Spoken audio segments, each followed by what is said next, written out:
So That's very true, except I just did a cold open right now. You absolute bastard, you did. Yeah.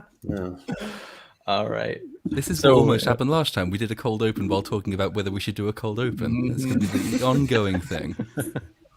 We were only 4 minutes late today, too. So It's that's like a lukewarm opening. A lukewarm opening. lukewarm. I think that was a hot opening, in all honesty, because you caught him right mid-sentence this time. Mm-hmm. You gave him no time to react. I guess since it's my channel this time. Hi, everybody. Welcome to episode 5 of the best show in the universe, probably. My guest, Echo Chamberlain, Vex Electronica, and first-timer Nerdy Film Girl. Welcome to the show, everybody. And, of course, my lovely co-host, the Little Platoon. We are all here to discuss the ins and outs and the shamefulness going on in pop culture, as we do every Monday. There's a lot of shamefulness going on in pop culture. I'm thinking, though, however, this is the first one since we've decided that we kind of know what we're doing. So updates for like future episodes, both of us, because these are going to be alternating streams, which I think we've discussed before. However, having had this conversation with Drinker and Mauler after the last open bar, we have decided to remove them from our main channels for algorithmic purposes. Once the stream is gone, they will be re-uploaded to our second channels. So that, if it's not too complicated to understand, just means that you get to watch it live on one of our two main ones. If you want to rewatch it, go back to a different one. Because, you know, simplicity is for droobs. So that's basically where we're going forward. There's algorithmic reasons, I'm told, why that's a good idea. Apparently YouTube hates it if you have streams and live stuff on the same channel. Yeah. To make it simple, too, though, on our main channels, both of us, if you go to the main channel, the homepage on either one, we have our playlist set up so that you can just catch the show. Like, I know, I completely forgot I'd done that. Yep, could have saved the entire explanation. You can still watch them live on the main channels. It's just that they're hosted somewhere else. That's a much simpler explanation. Yeah, but don't forget who's speaking when he's talking like that, though. It's Little Platoon. He's long-winded. It's just the nature of the beast here.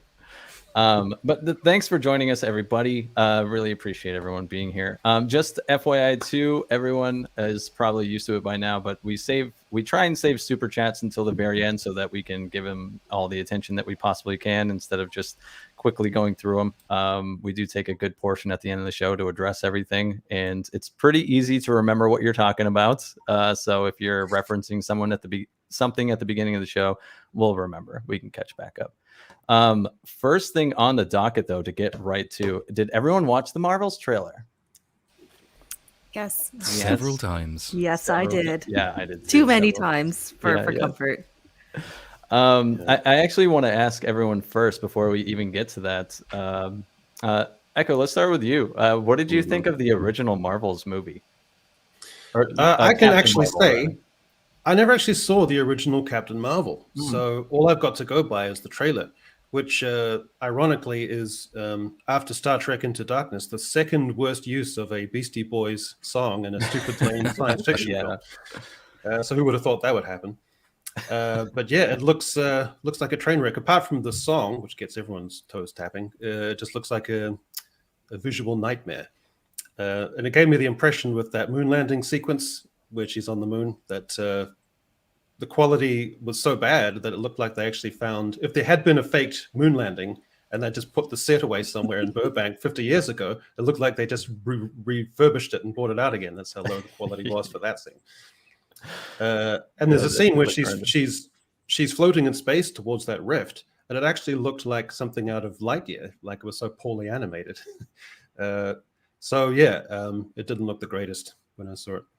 No, it looked horrendous. Vex, did you? Oh, you made a video on it. I watched both of your videos, Echo and Vex. I know you did, but please tell me your opinion on that thing. It was bad. I'm going to. I'll wait till you get demonetized to throw my true thoughts out there. Oh, you can just go for it. This episode's to be fair, normally it's your true thoughts that get us demonetized. So we're really waiting on you for this one. I thought it was a steaming pile of hot garbage. It felt like the TikTok version of a movie trailer. It was cut so poorly. I felt the use of Beastie Boys was intentionally to get you thinking like, oh, this is good because they have a good song in there. Don't don't give a flying fuck about Miss Marvel, the brown representation hero, in all honesty. I think she's cartoonish. I think she's insulting to Middle Eastern culture, quite frankly. And I did not appreciate the weird Bollywood scene in there as well, which again is also trying to hook in prospective audiences. Bless your heart, Echo, for not seeing Captain Marvel. Truly, you missed absolutely nothing. The only tie-in that you needed to see before Endgame from that was in the post credits, if I remember correctly, with Nick Fury. Mm-hmm. Other than that, it was just a steaming pile of feminist garbage. Right. Okay. Glad to be up to date. Who, the average film goer, are they going to know who these three people are in as the three co-leads? They'll know Captain Marvel. No. And they'll sort of know who those two other people are, but not really. Like, it's going to be such a disconnect there. I feel like WandaVision was probably one of their most popular shows, so I feel like then they would know, Rambo from that. But for the most part, I found that the trailer, you can't even tell that the film is even directed by Nia DaCosta, who is known for great horror, and that Candyman revival that was put out recently. It's very strange, and I feel like the trailer doesn't know like what it's supposed to be tonally. So I actually didn't have a problem with the first Captain Marvel film for numerous reasons. I'm not a Brie Larson fan, but I don't mind her as the character, but I really had multiple issues with this trailer. So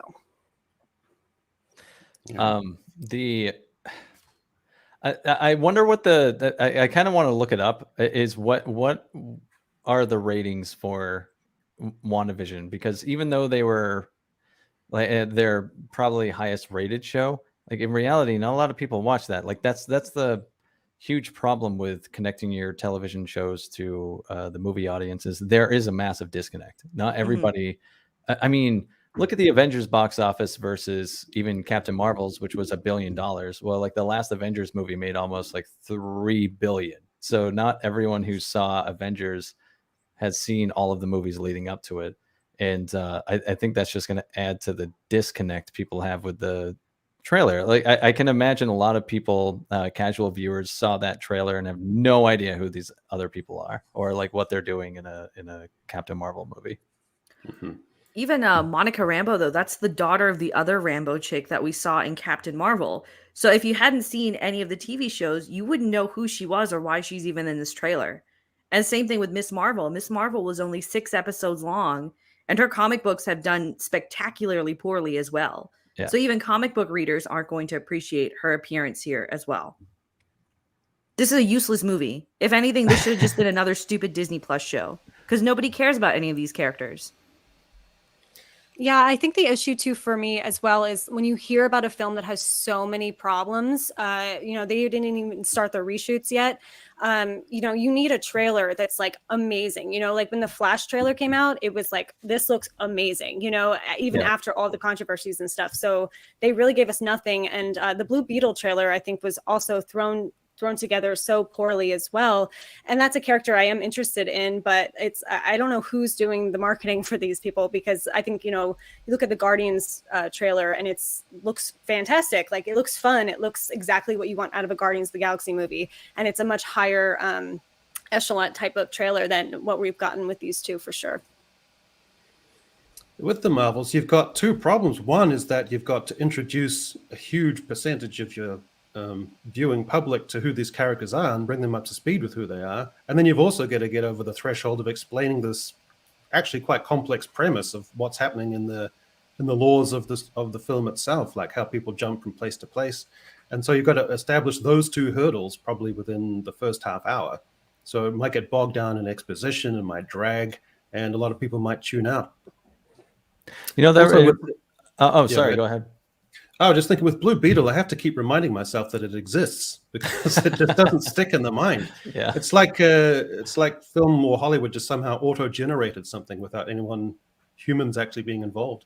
Strange. I was gonna say about to go back to the topic of like, do people actually remember what happened in these shows? Even folks who watched it. This was a problem when Doctor Strange 2 came out, was it not? Of a lot of people not knowing like what the hell Wanda's motivations even are, because they were very like ass backwards from kind of where we left her off anyway. So even if you had watched the show, people are like, "What the fuck is even going on?" And I remember a lot of people being curious about because they didn't watch the WandaVision show, and this was like coming off of. So if Avengers Endgame was in 2019, then COVID hit, and then everything was paused until 2021. There was all kinds of goodwill towards Marvel still. So WandaVision was all hype, and as many people as possible was going to did watch it, and there was still that issue. And now we're like 2 years removed from that, and having wasn't it something like only 750,000 people in the first like week or so watched Miss Marvel? Something like that. It was that up, yeah. It was some like horrendously low number, like pathetically low.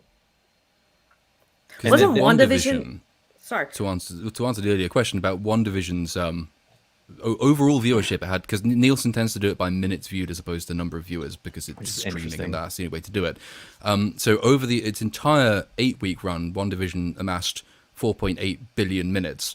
The only point of comparison to that I got readily to mind is that The Mandalorian, after all the headlines about how it was hemorrhaging viewers, got 1.2 billion alone in 1 week.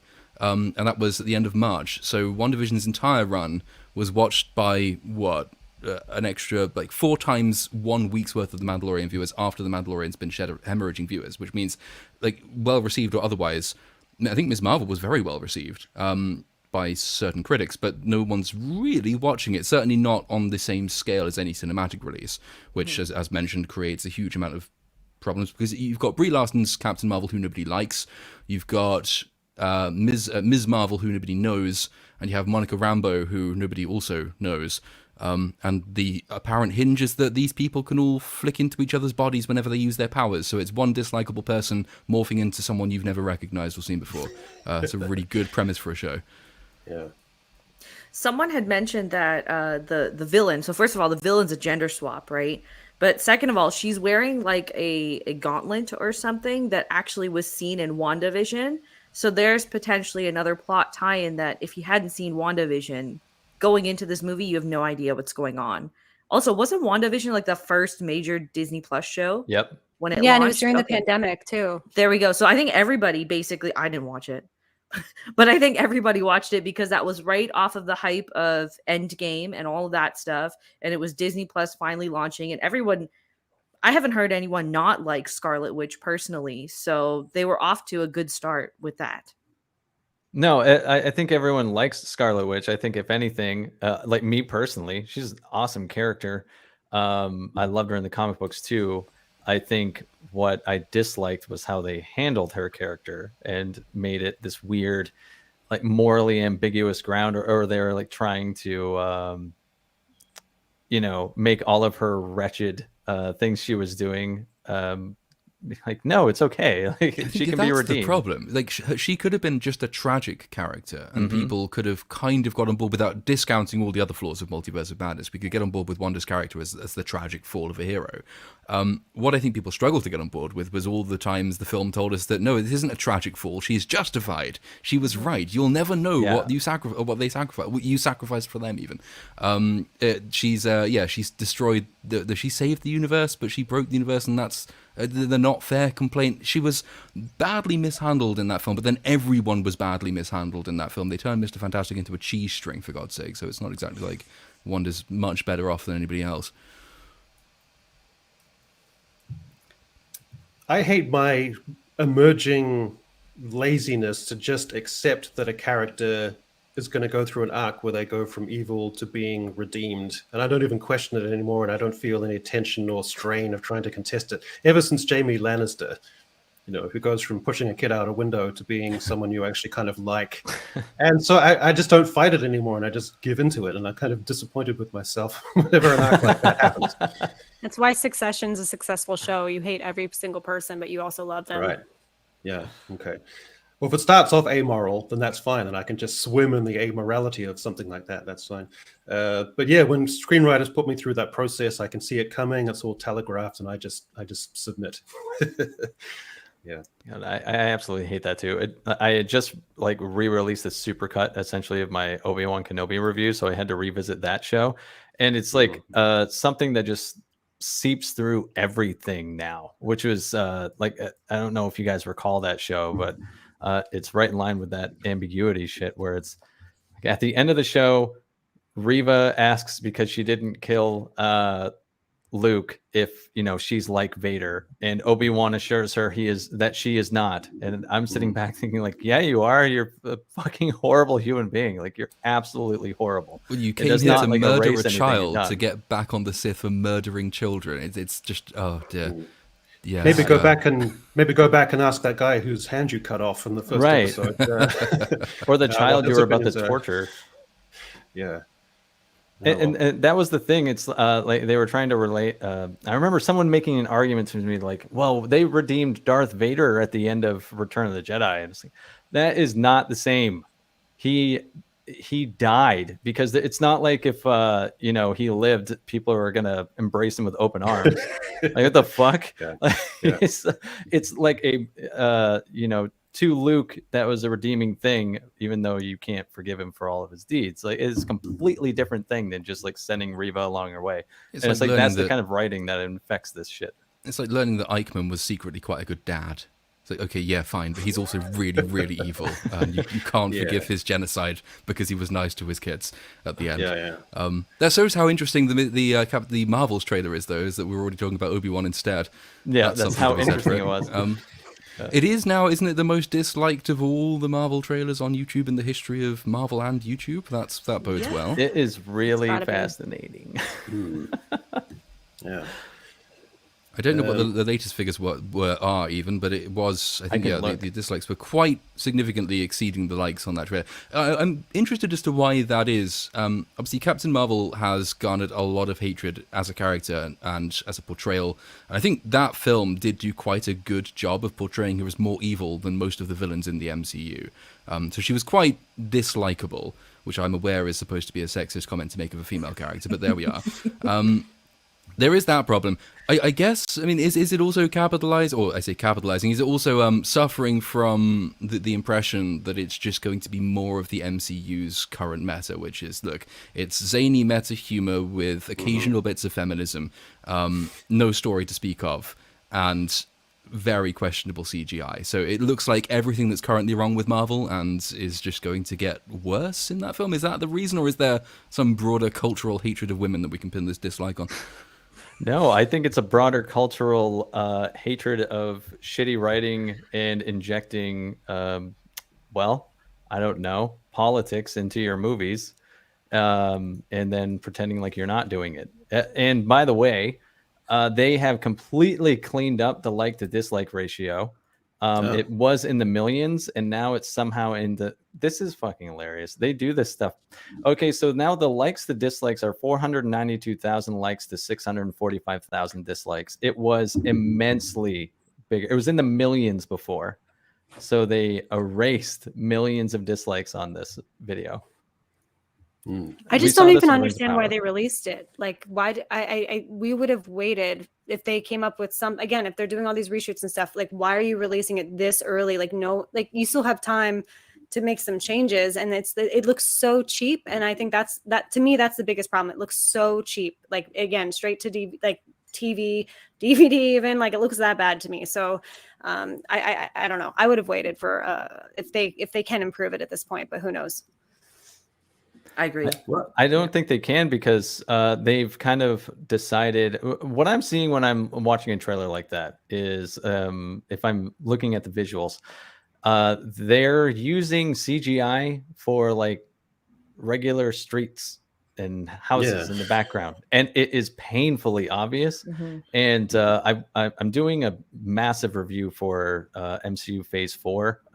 So I'm like, I went back and watched Spider-Man No Way Home again a couple days ago. Fucking great movie, by the way. Still, there are plot holes that you can drive a truck through, but man, do they love the characters, and that really elevates the movie. And it was filmed during COVID, So everything was green screen. So I gave it a pass. Like you can really see it when you're at home. But this is the exact same thing. It's almost just like, yeah, this is what we're doing now. This is how we're filming these movies now. And it looks like shit. I can't even say it's going to age poorly because it already looks poor. it can't get, I don't know how it's going to look even worse. The thing is most things you have like would be so shocked that are filmed with green screens, and the difference is the people on the post-production end clearly have not finished. I don't even know if they're going to even put any touches to that. Like I went to a secret screening of a movie that's supposed to come out in November.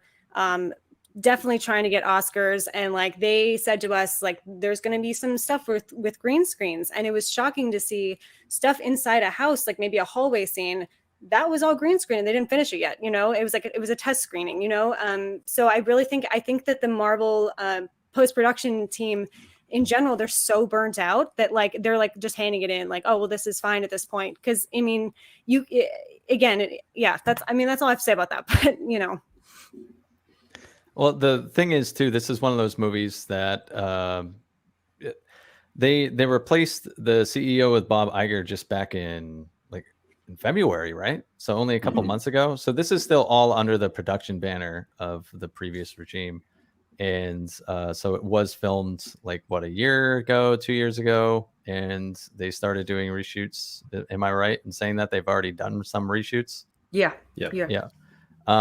So it's like they have to commit to a certain point of what was already going to be in place. And the previous regime's movies have not done well. Critically, some have, but as far as audience reception, mostly no. And this is going to be another part of that. And it's like they can't handle more punches to their golden goose. And it's going to come crashing down. And I feel like Bob Iger is really trying to stop the bleeding, but it reminds me of the Batwoman movie. Like, should you just not even bother? Like, is it going to be long-term detrimental to your product, to your IP? Is Bob Iger really going to fix this realistically? Because didn't all of this garbage start under him, technically? Yeah, and he let someone else take all the shit for it. So I don't think Bob Iger coming back is going to make a huge difference. The hole is I never already thought dug. it would either. Yeah. So is this phase 5 or phase 6 technically, the Marvels? It's 5. It'll be 5 for a while. I'm still here, but my little avatar guy had a stroke, so I've had to take him offline for a bit. He'll be back. But at least I hope he'll be back. I actually can't revive him, so I'm going to be like this for the rest of the stream. The Iger point's an interesting one. It's kind of like the Kathleen Kennedy situation at Lucasfilm, and that people can really overstate how much influence these people have, or how much getting rid of Bob Chapek, for example, how much difference that would make for Disney. I think most of the really significantly bad stuff did happen under Chapek, not Iger. And Chapek was seen, I think, to be much more open to the, should we say, the political whims of his staff than Iger is. But, and Iger's played it a bit more cagey when he's been asked about Disney continuing to take political lines in its business and in its productions. He's been more cagey than Chapek was, but I'd be surprised if it disappeared completely. But in answer to the question of whether the bad stuff started under Iger, I think that's pretty uncontroversially yes is the answer to that question. Mm-hmm. Well, with all these holdovers and projects and cross-pollinations between phases, it's got this horrible vibe of a sports team that doesn't make the playoffs, but still has 2 or 3 round-robin games left to play, and just has to kind of go through them. So it's really negative like that. With the identity politics, it's almost like they've dug in their heels, and even though these projects are bombing, they've almost decided they're going to use Pavlovian conditioning to just constantly reiterate us with these themes until we finally get it as an audience. I still stick to my theory that it's a long-term goal. I mean, if these movies are losing money, how much money does Disney have to lose before it can't stick around as a company anymore? Well, if something like Strange World is losing 100 or 150 million on a project like that, then you can't keep digging in with the same kind of identity politics forever if that's the kind of outcomes you get. Right, but it makes me think of this current generation. I was having, I've had multiple conversations about this recently, which is like I'm 36 years old. My generation was already kind of not into watching a lot of older movies, but I was like, I love everything in Americana, dating back to like the 1930s, whether it's music or movies. And I feel like as culture, as it moves forward, that becomes less and less. Even so, since it was already, not a lot of people do it in the first place. And this current culture, I've literally heard the argument multiple times from younger people of just like, why would I watch something that came out before I was born? As if that's a fucking real argument. And I'm telling you. That can't be.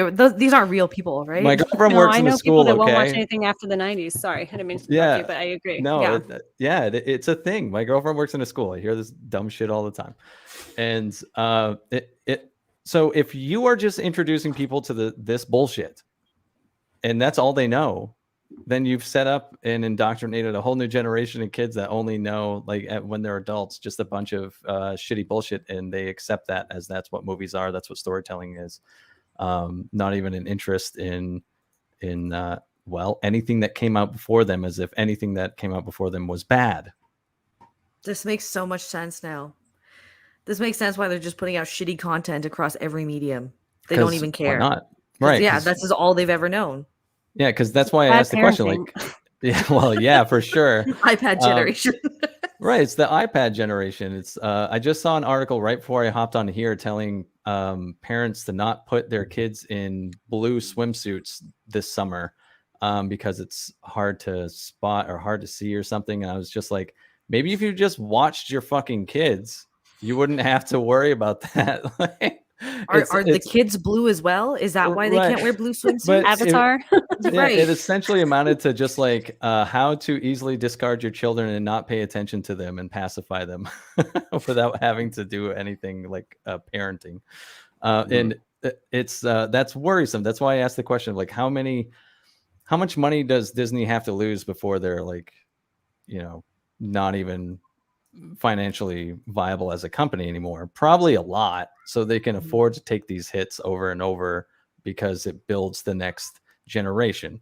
And the next generation, people have always said like youth drives the culture, so indoctrinate them now, get them hooked on bullshit, and you got your next 20-30 years set up. I think that the problem is though that there's no evidence that these people are actually coming. So all the pivot to youth tends to forget that young people grow older and their views and habits tend to change over the course of that. And B, overlooks the fact that there's a reason young people aren't coming to begin with, which is that what you're putting out isn't very good. So if you're going to alienate your core demographic, which in the case of Disney probably isn't, certainly for the MCU stuff, is probably not people under the age of 18. You will alienate them much more quickly than you will gain a new audience. At the same time as Disney is really struggling to make ends meet, its theme parks are suffering massively. It can't afford to put really very much new investment into them. The film studios are losing money. Disney Plus is losing money. The company is in legislative trouble and it's struggling to fund the battles against that. There's all kinds of potential ramifications if it does lose its sort of regulatory arbitrage privileges in Florida. Disney's in severe trouble, and at the same time as other studios like Universal are pumping huge amounts of money and investment into both theaters and theme parks. Disney can't afford to keep taking losses like this, and the fact that Ant-Man is now, losing money, I think we've crossed the Rubicon as far as Marvel films making losses go. It used to be that even their pretty bad or average films would at least make some kind of profit, but we've now got to the stage where a Marvel film is not guaranteed to make you any money at all. You could in fact lose quite a lot of money on Marvel films, and with Captain Marvel coming out, the Marvels coming out, suspect we might get another one of those as well. So Disney's in a lot of trouble. It's not going to very easily fix that just by saying we're building for the future. You won't have a future left if you carry on like this. Into that too, like kids watch TikTok. They don't watch movies, and they really don't. I made that argument pretty recently too, of like if you're trying to capture the youth because the youth drives culture, why isn't anyone recognizing the fact that the youth doesn't give a shit about movies at all, really? Yep. they don't even remember it. Even if you ask them what they watched on TikTok or whatever, they can't actually recall anything anyways. How can they? There's no attention span. Yeah. Short-term memory. Like, is, I'll ask one of my non-existent. students, like, what do you do in your spare time? And they're like, oh, I just go on TikTok. All right, what's a funny TikTok you saw recently? Oh, no. No. What did you watch on YouTube recently? Oh, no. When did you go see the movies? Oh, I saw, for example, I don't know, Ant-Man. Oh, okay, what happened in Ant-Man? I don't know. God. Sounds like the perfect consumer. Exactly. Yeah. They just consumed product and moved on. Exactly. Yeah. Exactly. It's, and this is all just like theory and question I'm posing because I'm just trying to figure stuff out. And it's like, okay, if you're trying to reach a younger audience and you have all these interconnected pieces and you're literally trying to reach an audience that has no fucking attention span whatsoever, and you're alienating the people who do enjoy it, which would be more like people our age, what are you doing? What are you doing? Like, where's your head at? Well, the demographic breakdown for Gen Z watching Marvel films is actually pretty small or fair to middling. Yeah, they Like, really are uninterested.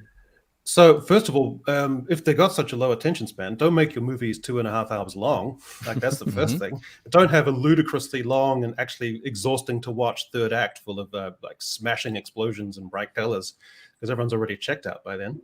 And they're they might not want to watch a previous generation stuff, but they're just watching iterations of previous IPs.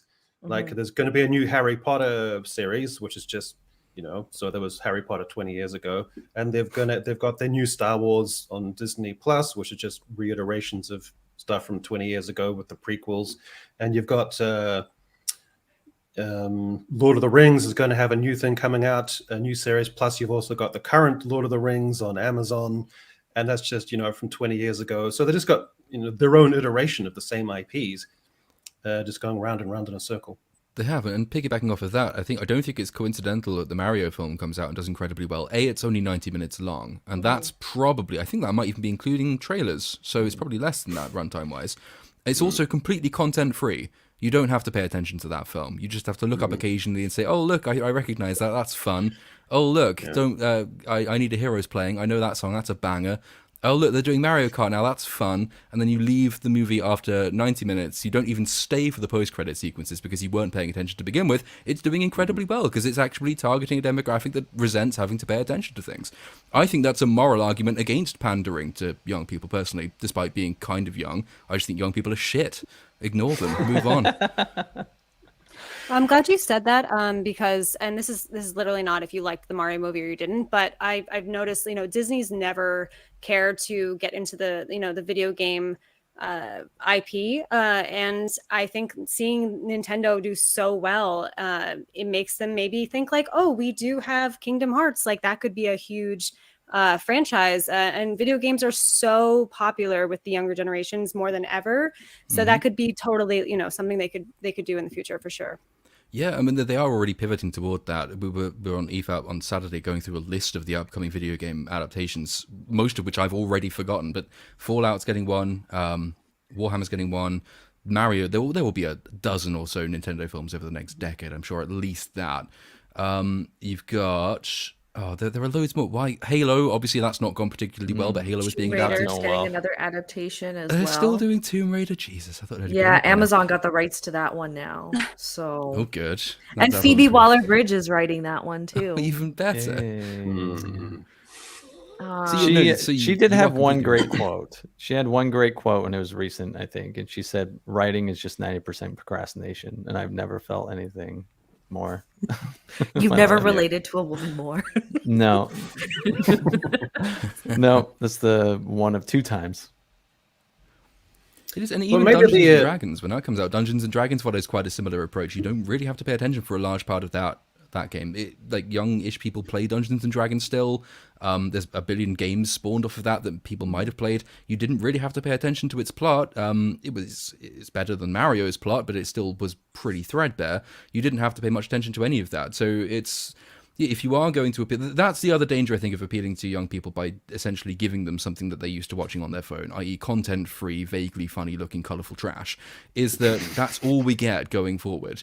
And the Mario film is disappointing for that reason, because if it sets this basis, which is that all you need for a successful video game film is just recognizable things on screen with minimal plot, and you don't have to pay attention to it. That's basically all we're going to get from these films, which I don't think is good for anyone who actually appreciates cinema, but it might be more successful than other properties that are actually gaining people's attention, so who knows.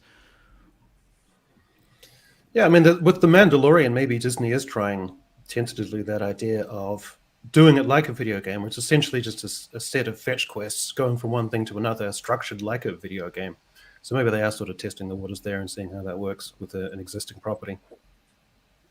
Ooh, this is a good question. I just thought we also have to stop praising mediocre movies just because there's no woke in them. Is Mario the case? Yeah, I would say that. That's the problem I had with The Last of Us. The Last of Us TV adaptation wasn't that woke, but people gave it a lot of praise, and it was mid at best. Honestly, it was terrible, actually, in my opinion. It had no cohesiveness. It had no depth. It had no character building. I didn't give a shit about anyone in that series. But this is kind of like the Mario movie is a great example. He's right. We got to stop praising shit for just being mid. Make a good movie again. I think this is why everyone's excited every time a Christopher Nolan movie comes out, because he seems to be the only director/writer that actually gives a shit these days in the mainstream Hollywood. Except for Tenet. Yeah, except for I mean, hey, at Everyone least he has went an for it. He really went for it. Like, at least I can say he's putting a shit ton of effort in. You know, whether it lands or not every time, but Of course, yeah. You but just can't understand any of the dialogue. But Or indeed much of the plot for Tenet, if I remember rightly. Yeah. Yeah, My a young boy person- Batman didn't know that plot at all. A young person who's used to TikTok, Tenet must be like the perfect antithesis, like completely incomprehensible in tone, structure, the whole point of it. And the idea you've got to try and think, actively engage your mind, and even then still struggle. It must be, I couldn't think of a worse antithesis for a young TikToker than to make them watch Tenet. It's like a detention. I completely agree with the fact that, like, just because it doesn't have, you know, the typical politics like sewn into it, but there also needs to be space for like nuanced opinion in that realm, because like I still believe it's like if you agree across the board on everything, then I'm gonna start questioning your you know, what your objective is. But like, I really think that Top Gun was a genuinely fantastic movie, and that was praised for being not woke. I didn't give a shit about that. It was just a really good movie. Mario was somehow like being held up as this new realm of anti-woke family fun, and I'm just like, no, it just wasn't a good movie. It was just depressing mid. Like, is it when your main takeaway is the film didn't hate me, therefore it's brilliant? right? Like, come on, how man. depressing.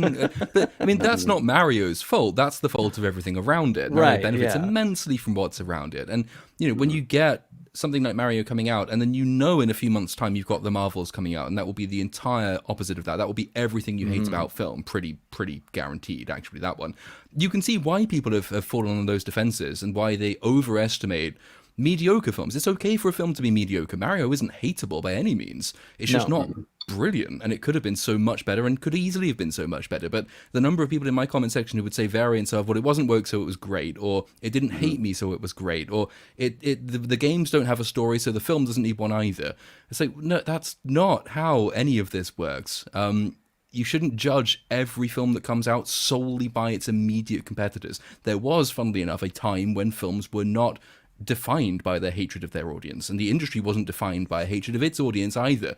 And that's the argument for making people, I say making people as though I could force them to at gunpoint, but it's the argument for people going back and watching older films, is that then you get a better idea of what good film actually is, and a better comparator for recent entries, which, while they might seem better than their recent comparators, are nothing compared to even the average films of the 1980s. Actually, Andrew, with a banger. Yeah, buddy. I feel the exact same. I think I did that like 3 or 4 people.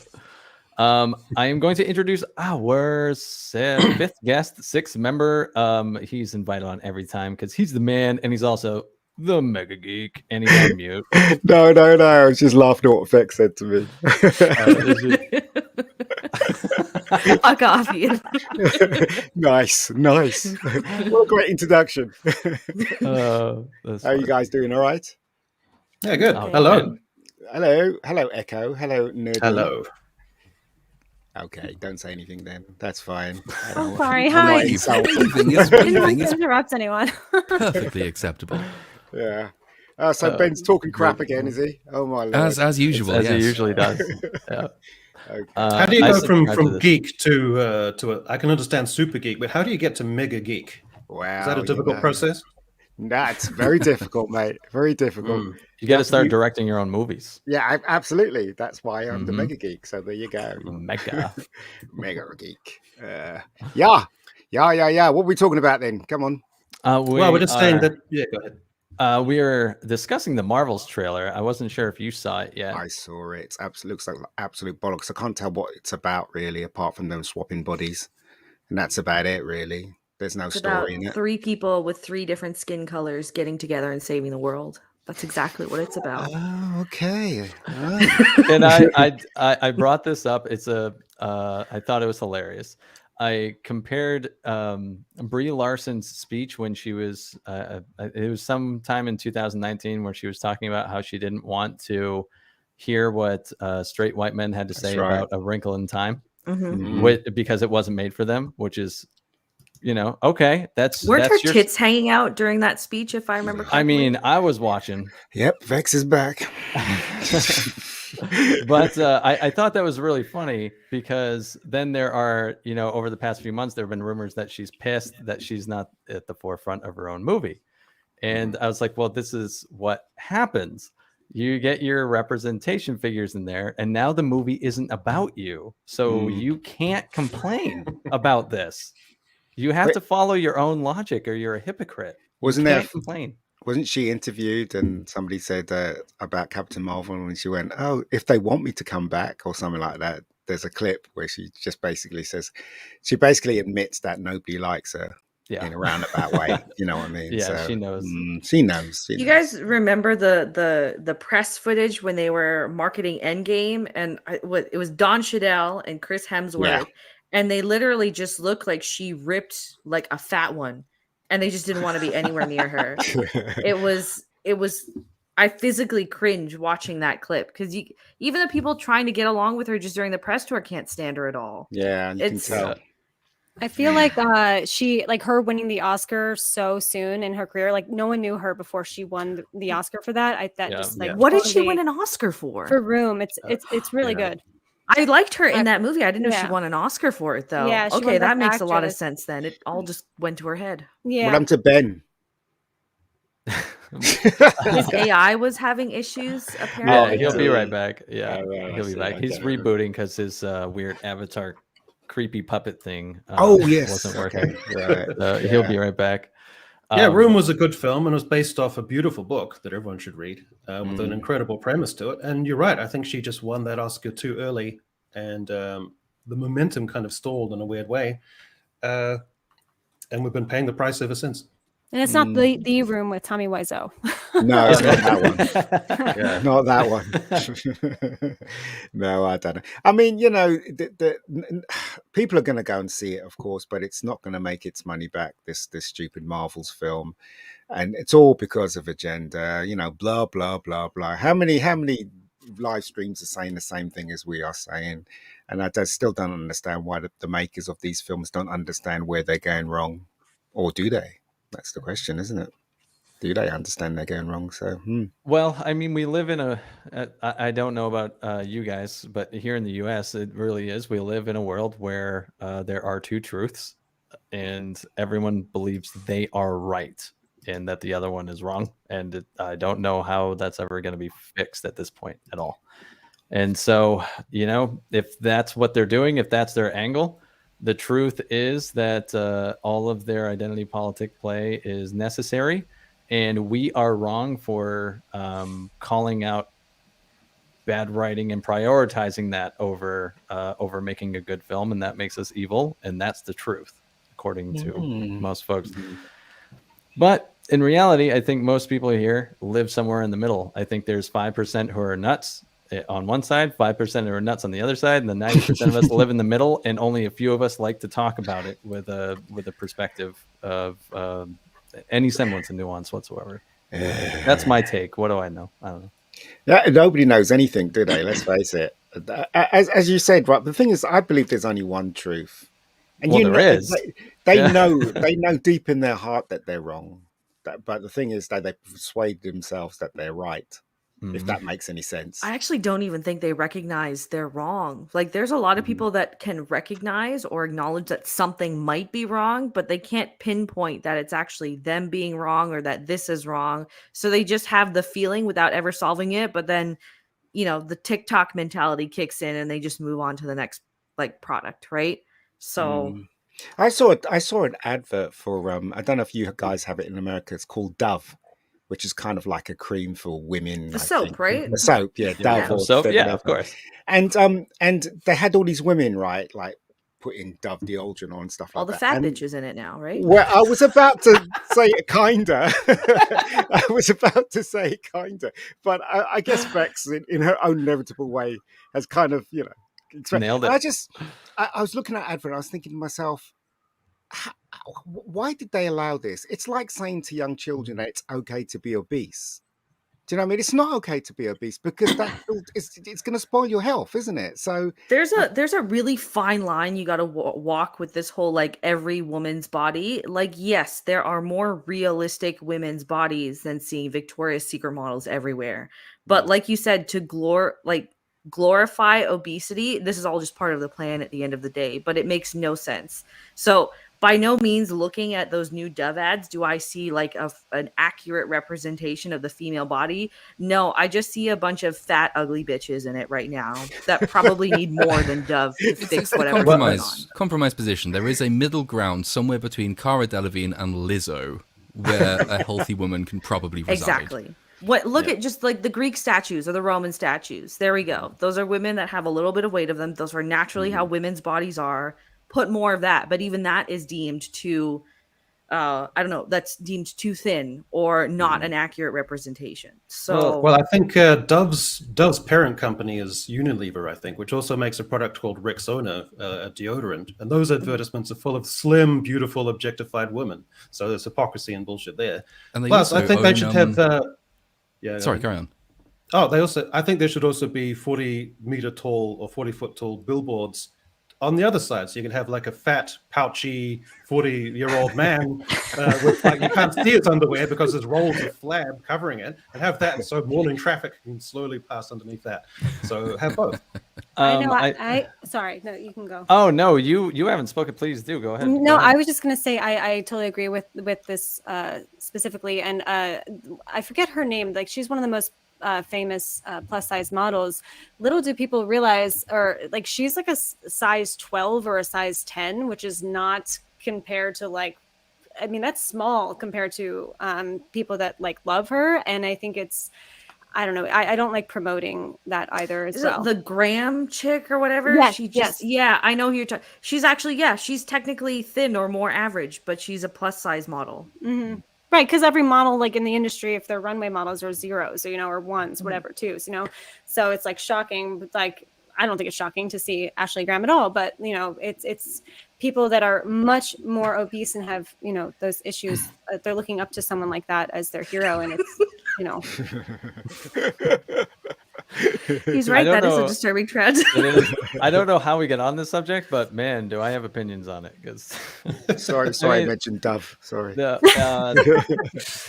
every woman's brand doing that, to be fair. So, and they're going to do it in film and television eventually as well, right? It's just that Hollywood has a specific expectation of what you're supposed to look like visually. But look, Lizzo being in the fucking Mandalorian, that's kind of one of those, like, steps into it, putting all these. Anyone can be a Star Wars princess. I just feel bad for like Brendan Fraser getting any hate for his portrayal in The Whale. Like, that was, I loved that. Like, he's not fat in real life, so he shouldn't be. Yeah, and he was like, we're trying to do it justice to show people with addictions and food addictions and depression, and I don't know. I thought his performance was beautiful, but it was a great performance, and I didn't even. Obviously the makeup was so good. You didn't question it. When you saw him, the first time you saw him, you didn't question it at all. You didn't question that was makeup or he was, under a fat suit or anything like that. So it was really well done. even the sweat marks under his armpits and all that stuff. It was just really, you could literally smell him when you were watching the film. Yeah. Do you know what I mean? So Yeah. it was really well done, really well done. So, you know, In terms of body expectations and standards, like it does go both ways. Like, do you think Jason Momoa just walked onto the set of That's Aquaman right. without having to do much work on his body? That's where I get absolutely heated, because it's like, for men, the body expectation is to be ripped and huge. And let me tell you what, I have bulked for because I have a heart condition, so I used to weigh 130 pounds, and I had to gain I gained 55 pounds of muscle mass, and it was the hardest thing I've ever done in my life. And I have been overweight, and I've been severely underweight, and gaining healthy weight is a lot harder than just doing nothing and fucking losing weight. So I will never, like, at this point, just because of my personal experience, like, you're never going to garner sympathy out of me, that's for sure, because you're upset that because you're overweight. Like, I really don't give a shit, because I've had it both ways, and I have to, like, to gain muscle mass with a fucking aortic valve that only functions at 60% capacity. It's a lot fucking harder than a normal person would have to do it. So I can have empathy for you. I will never make fun of you. But if I ever hear someone complaining that they're overweight, my cardiologist, because I had to stop training for a month, or at least like bulking. And so I was like, well, I'll just cut for, a month or two. So I lost 10 pounds. And he was like, man, a lot of people would kill to be able to lose weight that fast. And I was like, it's not fucking rocket science, man. Like, it's really not. It's the exact opposite, actually. So I'm just like, I will never have sympathy for someone that's complaining that they're overweight. You don't have to fucking do anything. Put the donut down. Yeah. Just watch what you're eating. That's really good. It's the unofficial slogan of the channel: no sympathy for the fat. Yeah, no, I get what you mean. I was listening to Joe Rogan. He was saying, because he's quite muscly, isn't he? He was saying that all you have to do is like do 10 minutes of exercise. If you can't do anything, just do 10 minutes. Do you know what I mean? It's better than doing nothing at all. But people just don't do anything. So I mean, it's not even for gaining weight and for losing weight, exercise is like 10% of it. The rest is all your nutrition and what you're consuming. It's math. It really is. It's like basic math. Like, figure out how much you actually put in a day, like for exercise, whether it's like whatever you walk, whatever. Say you need to consume 2,300 calories a day. Well, 3,000 calories equals 1 pound. So just do math, and you can figure out a way to lose a pound a week. I'm all for going to the gym. I'm all for lifting weights, but I draw the line at fucking maths. No, It's not complicated. I would rather be fat than do that again. That's not fun. Yeah. we say maths, you guys say math. Weird. I'm always intrigued by people who have people, like my cardiologist or my solicitor. I don't have any people. Nor do I. Nor do I, mate. I don't have no people. I have to have a cardiologist, or I will just drop dead one day because I didn't go to my annual checkup and find out that my my valve is like, too wide. And I lifted weights one day and I just dropped dead in the gym. So I got to go every year. Yeah. Oh my god. Not good at all, mate. So, fun times. What other topics were there besides the Marvels? Unless anyone else has a word on the Marvels that we haven't said yet. Well, I just got one last idea, which is the Hollywood people doubling down and thinking that they're not to blame. It reminds me of a day after the 1992 election in the UK, and the Labour Party had been defeated for the 4th election in a row. And one senior Labour MP, in his exasperation, looked out at the British public and said, "What's wrong with them?" He couldn't get the idea that it was actually them that were the problem. And I think that's the mentality in Hollywood. It's Bertolt Brecht's poem, which closes, can't we dissolve the electorate and elect another? It's that sort of hyper arrogance of power. It's not our fault. It's the people who vote. Change the voters and you'll be fine. Or change the watchers in cinema. Where are you situated in the UK, Echo? Oh, I'm actually almost as far as it's possible to be geographically before turning around again, which is in Auckland, New Zealand. Oh, you're in New Zealand. Oh. Yeah. God. Good God. I thought you were English. Yeah, people seem to have some weird, strange accent that no one can pick. I don't know. How do you feel about Jacinda Ardern? Yeah, I mean, the rest of the world seemed to think that she was some kind of beatific entity visited upon our shores, but I don't know. Yeah, the world seemed to love her more than she was kind of like New Zealand's Gorbachev, where the world loved her, but she wasn't all that appreciated back at home, you know. So yeah, but the new fellas seems to be doing a pretty good job. So the Marvels looks absolute shit. Let's face it. And I don't understand why they think we would just warm to who's the black heroine in it? I can't. What Monica Rambeau or yeah. Marvel? Why would we warm to her? Because At representation, bro. Don't be a bigot. She's there. You have to. I just don't think the film's going to make any money. It's going to make no, that's not true. It's going to make money, but it's not going to make. Well, it's coming out the same week or the week after Dune 2 as well. Is the One of the other only problem. films I'm actually looking forward to. I know a lot of people are looking forward to Dune, but I'm not. I think it's going to shit the bed either way, and they'll probably do what they did with Captain Marvel, which is buy out their own seats to make it look like the film probably is doing well. But again, it's the fact that you have to watch not only a predecessing movie, but now 3 Disney Plus shows, because Secret Invasion will be out in the summer, in order to really understand what's going on with this plot. So that's a lot of commitment for just a casual moviegoer to bother going to see that movie. Indeed, and that problem's only becoming worse the more they add. And we were specifically told we wouldn't have to watch the Disney Plus shows to understand and enjoy the cinematic reviews, but here we are.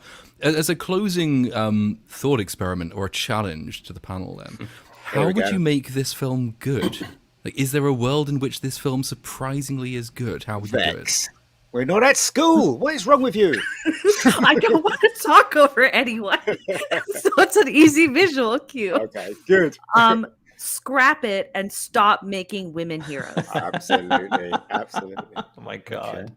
No, but if you had to make it right, if I was in charge, right, said okay, Ian, just wreck that whole thing and start again. I'd have a Miss Marvel, in that costume that she was drawn in originally, because she looked sexy as hell if she was in that costume. Not obviously not the Brie Larson, but we get somebody else, cast somebody else. Do you know what I mean? Because it's about sex appeal, isn't it? Why are we allowed to have Helmsworth showing all his muscles, and yet we're not allowed to see a lovely curvy woman as a superheroine? Because that's apparently sexist now. But no, I'm really just over seeing like movies with female heroes and all this stuff, and it's supposed to be representative of women, when most women, when they don't like this kind of representation, A, and B, it doesn't matter what gender the character is we connect with a good character. That's it. That's why dudes also like Ellen Ripley, because it didn't matter that she was a woman. She just got the fucking job done, and that's it. Yep. I personally also think that the studios are really stripping away the director's visions. I mean, I think you saw glimpses of Sam Raimi in Doctor Strange, and I loved those aspects of it. That movie was a complete mess. And again, with Nia DaCosta has done like brilliant horror in the past. I don't know why they keep choosing horror directors, but by the way, to do these films, but it's like you can't even tell that this was directed by anyone. Like there's no like vision that you see with this trailer at all, Yeah, not according to Robert Burnett, though, who we spoke to yesterday.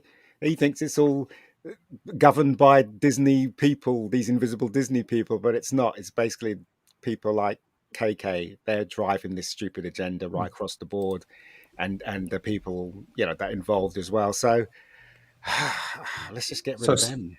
Slim curves are dated or even problematic, but obese curves are empowering.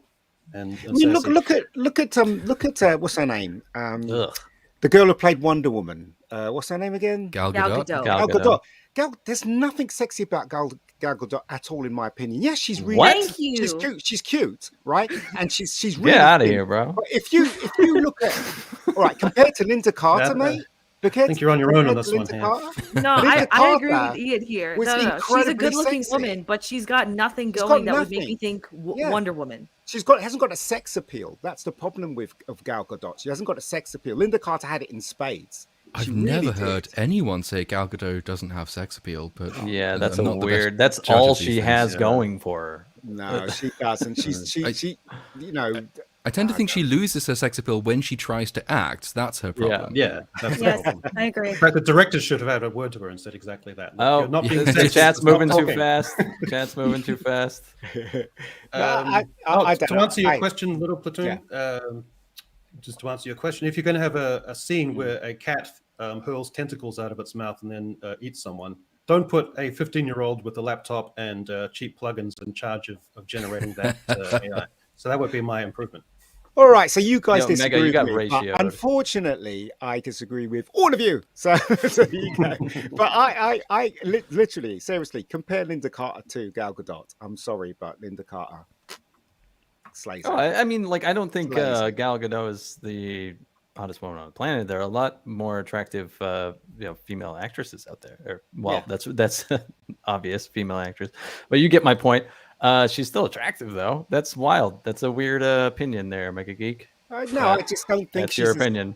I don't think she's as sexy as Linda Carter, and I'm pretty sure there's loads of other actresses out there that can do a better job than her.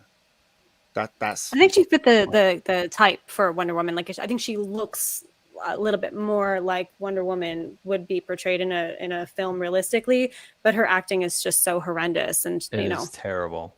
What nationality is she anyway? Israeli. Yeah. So she had a different accent to everybody on that island. Did they explain that? Yeah. She couldn't Can't learn act. a new accent.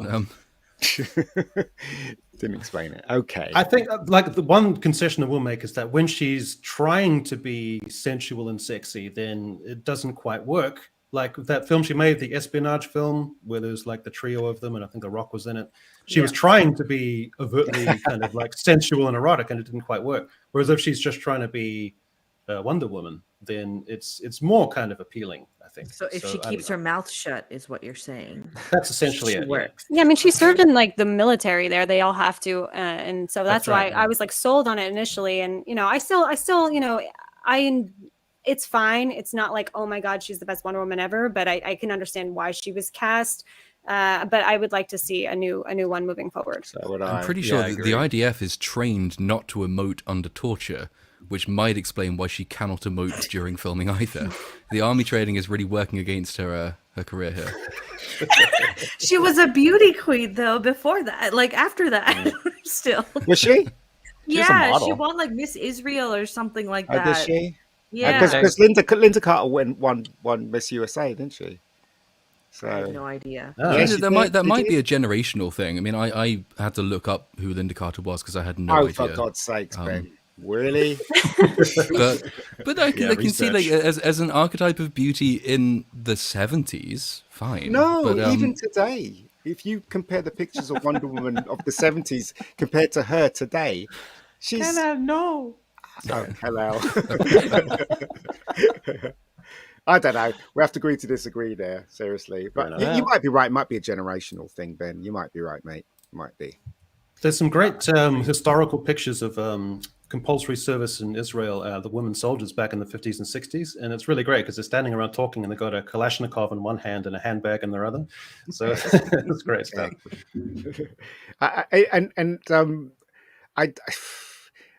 So she's not even going to play Wonder Woman anymore, is she? Because all of that DC thing's all been trashed, right? For this new James Gunn DC. I think she's still version. kept on, actually, if I remember correctly. Her and Jason Momoa are still Ezra on Miller? there. Yeah. Oh, damn it, Janet. Okay, well, I don't know. Just She might be recast in a different role, like Jason Momoa is, though. But I don't know what's going on there. Yeah. Oh well, I still think Linda Carter. Yeah, well, Much hotter. I agree with Iceman. The stream is off the rails, but Sorry. that's what No, that's what's fine. great about That's- it. That's It's the perfect. appeal of this show is it's so unproduced. Anything can come up. We can spend half an hour talking about whether or not Gal Gadot is hot, even though that conversation should really last about 30 seconds because the answer is apparently yes. But You know what, Mega Geek, you've twisted my arm. I think Linda Carter is hotter than Gal Gadot. She I'm is, gonna say it. and yeah, just like Chris Reeves is probably the best Superman ever to date. Obviously, if you can rock and look sexy in an invisible plane or whatever, That's right. then, that takes a lot of sex appeal to be able to pull that off. absolutely. I'm not saying Yeah. that she didn't. She did a good job, in my opinion, in the first Wonder Woman, Gal Gadot. But in my opinion, looks wise, she's not even a candle to when Linda Carter was in her prime, in my opinion. But that's just me, right? Because everybody disagrees with me. Who's this? Linda Carter was fine. Oh, right, okay. She got boobs. Yeah. Mega Geek, this is like Mega Geek. This is like the 12 Angry Men of talking about boobs. Like you started with you, like turning around and gradually turning around. I don't know. Really, I don't know. Was I going to say, when you put your mic on, Little Platoon, it sounds like there's a waterfall where you are. Sorry, that's because my computer is really struggling at the moment to handle several things at once. I will turn my sensitivity down. We'll see what happens. Right. No, I was just saying, it's okay. It doesn't bother me. I was just saying it just sounds. It's been like that for months. Oh, is it? Yeah. Why I forget. the fuck did no one ever tell me? I fucking told you the first time I ever noticed it, and then it just never went away. So I was like, oh, he doesn't care. I'm going to turn the fan down on my computer, and then it will explode, but at least you won't be able to hear it. Is this better? Yeah, it's gone. Better. Okay. Well, it was was just it the the fan? It was just the fan on the laptop. If someone had told me this months ago, I would have changed the damn thing. It's been this way since like September. Oh, good. Yeah. So now it's going to be weird. Yeah. Well, that's a good rule of thumb and mindset for if you're going in to watch a Marvel film. Is just turn your sensitivity down in terms of your personality. Yeah, right. Oh, Indy 5. We're going to be talking about Indy 5 as well. Yeah, that's next up if anyone wants to start on the subject. I'm not a huge Indy fan, so I figured you guys would be able to take over this section here for sure. Well, I don't think this film's going to do very. It does look bad. It really does look bad. But I'm hoping it's going to be entertaining. The best we can wish for is we go in there, smile a bit, have problems with little bits, and then come out saying it was all right. That's the best we can hope for. It's never going to be as good as the first three. Never, in my opinion. This trailer was a lot better cut than the last one we got. I agree with you. Yeah. Yeah, I will give it that. I also did like the mashup between like the indie theme and that song. Oh, the Sympathy for the Devil, is it? There we go. I did enjoy that mashup, but this and I like that we got to see more of Mad Mikkelsen because he usually kills it no matter what role he's in. But there was a lot more, like a significant focus on Phoebe Waller-Bridge, and this kind of reinforces the thought that they're going to probably set her up to be the next kind of major figure for the Indiana Jones series. I don't know if you guys got that at all. I did. Yeah, I did. Because I think that Harrison Ford was in there for maybe like a total of like 4 or 5 shots, and then it was just mainly her and Mads Mikkelsen. I just don't think anyone is necessarily like wanting more Indiana Jones at this point. I do like James Mangold, but the de-aging is still to me very like that uncanny valley situation, and it's kind of uncomfortable. I did like seeing Mads Mikkelsen, and I would prefer people watch Another Round, which is a fantastic film that he did recently instead of this one, because I don't know. I just don't think people have really a desire, but to see this. So. You got anything to say, Echo? Well, I'm glad that with sympathy for the devil, they didn't do what they normally do with modern trailers, which is take a classic song and then by the end of the trailer, you're getting smashed by pounding waves of orchestral synths in a remix. So they didn't do that to the song. I don't like Indiana Jones in this time period because I associate him. There's a certain romance about the 30s or 40s, which is it's an older world. Mixed in with modern technology and elements like with the Nazis and stuff like that. And it's that old world romance and charm that's such an underpinning for that franchise. So I don't like him in a fish out of water situation. I also think that we don't need a final send-off Indiana Jones because we already had one in the third film where they literally rode off into the sunset. So they're just redoubling up on that. I don't know. I mean, the trailer looks pretty entertaining, but like you said, I don't think there's going to be any sudden surprise or falling back in love with this character. The fish out of water point's a really interesting one because I slightly agree in that that's where the charm of the original 3 films is definitely set.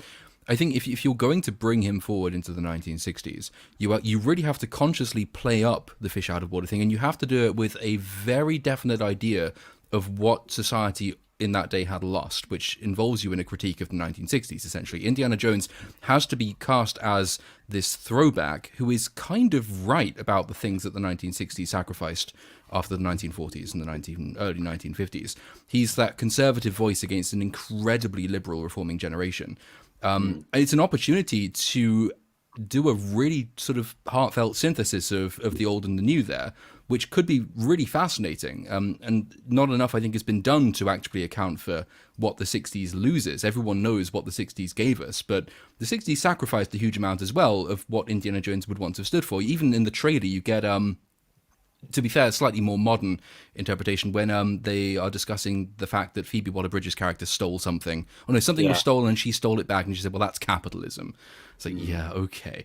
That's not right. Like, are you really telling me that it would be better to have not stolen statues of the Buddha from the Taliban, for example? Should we give that back in the name of decolonialism? I don't think that's true, but that's a much more conservationist attitude, which was much more prevalent through the 1910s, 20s, 30s, and 40s than it was from the 50s, 60s, 70s, 80s, particularly.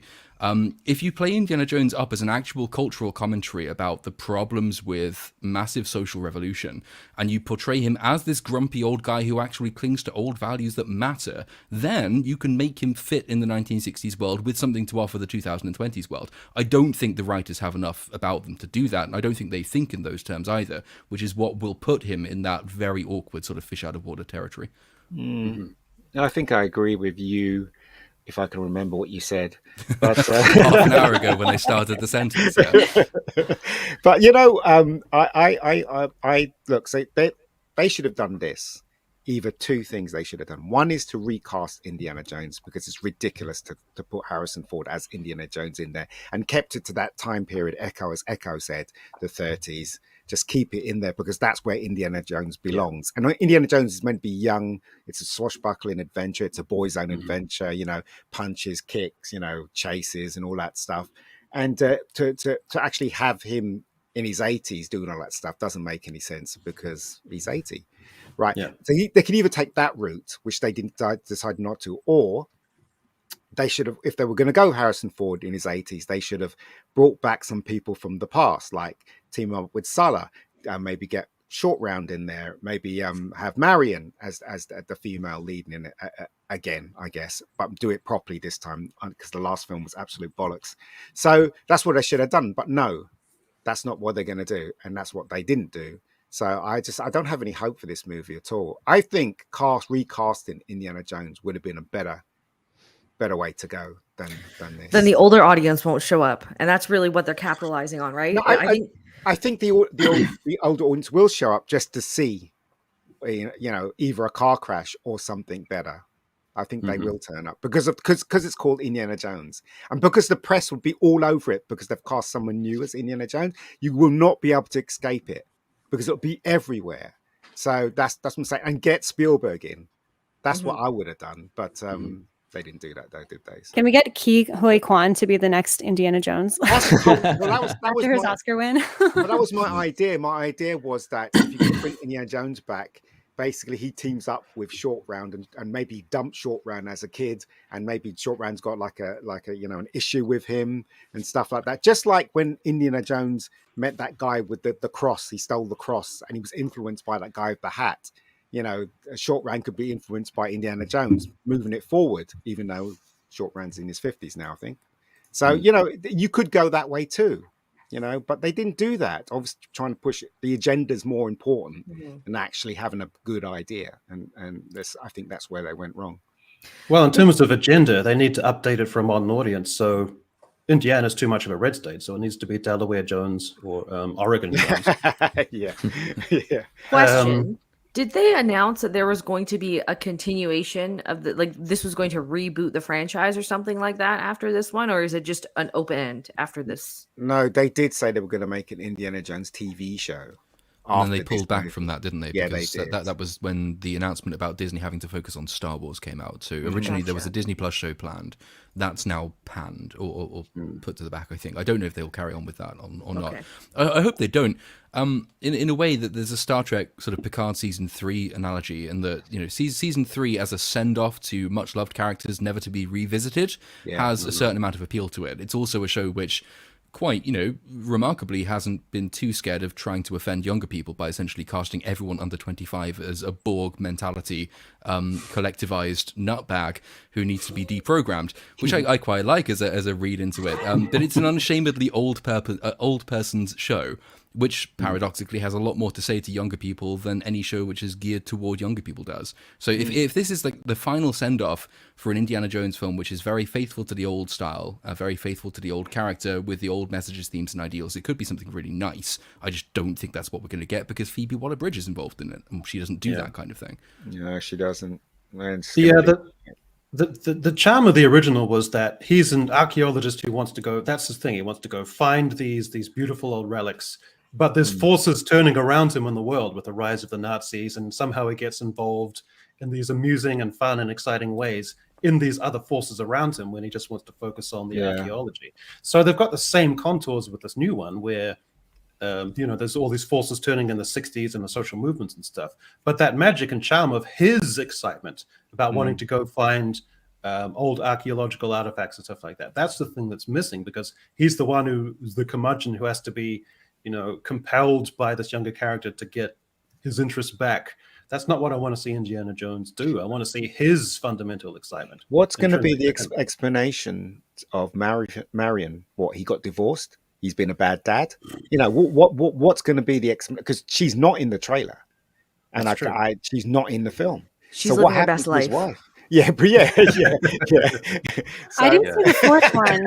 Did they delve with that in the fourth one at all? Because I didn't see that one. Because they got married at the ending. It was a terrible movie, but I mean, there were some nice moments in there. But they got married. Shia LaBeouf's character, his son in that film as well. Yes, it's his son. Where's he gone? I know the 60s was big on single parenthood and fatherhood abandonment, but I don't think that's really the message they want to be pushing. Well, we'll see. He just did it. That's all. That's where he is. She joined a hippie commune somewhere out there. Probably.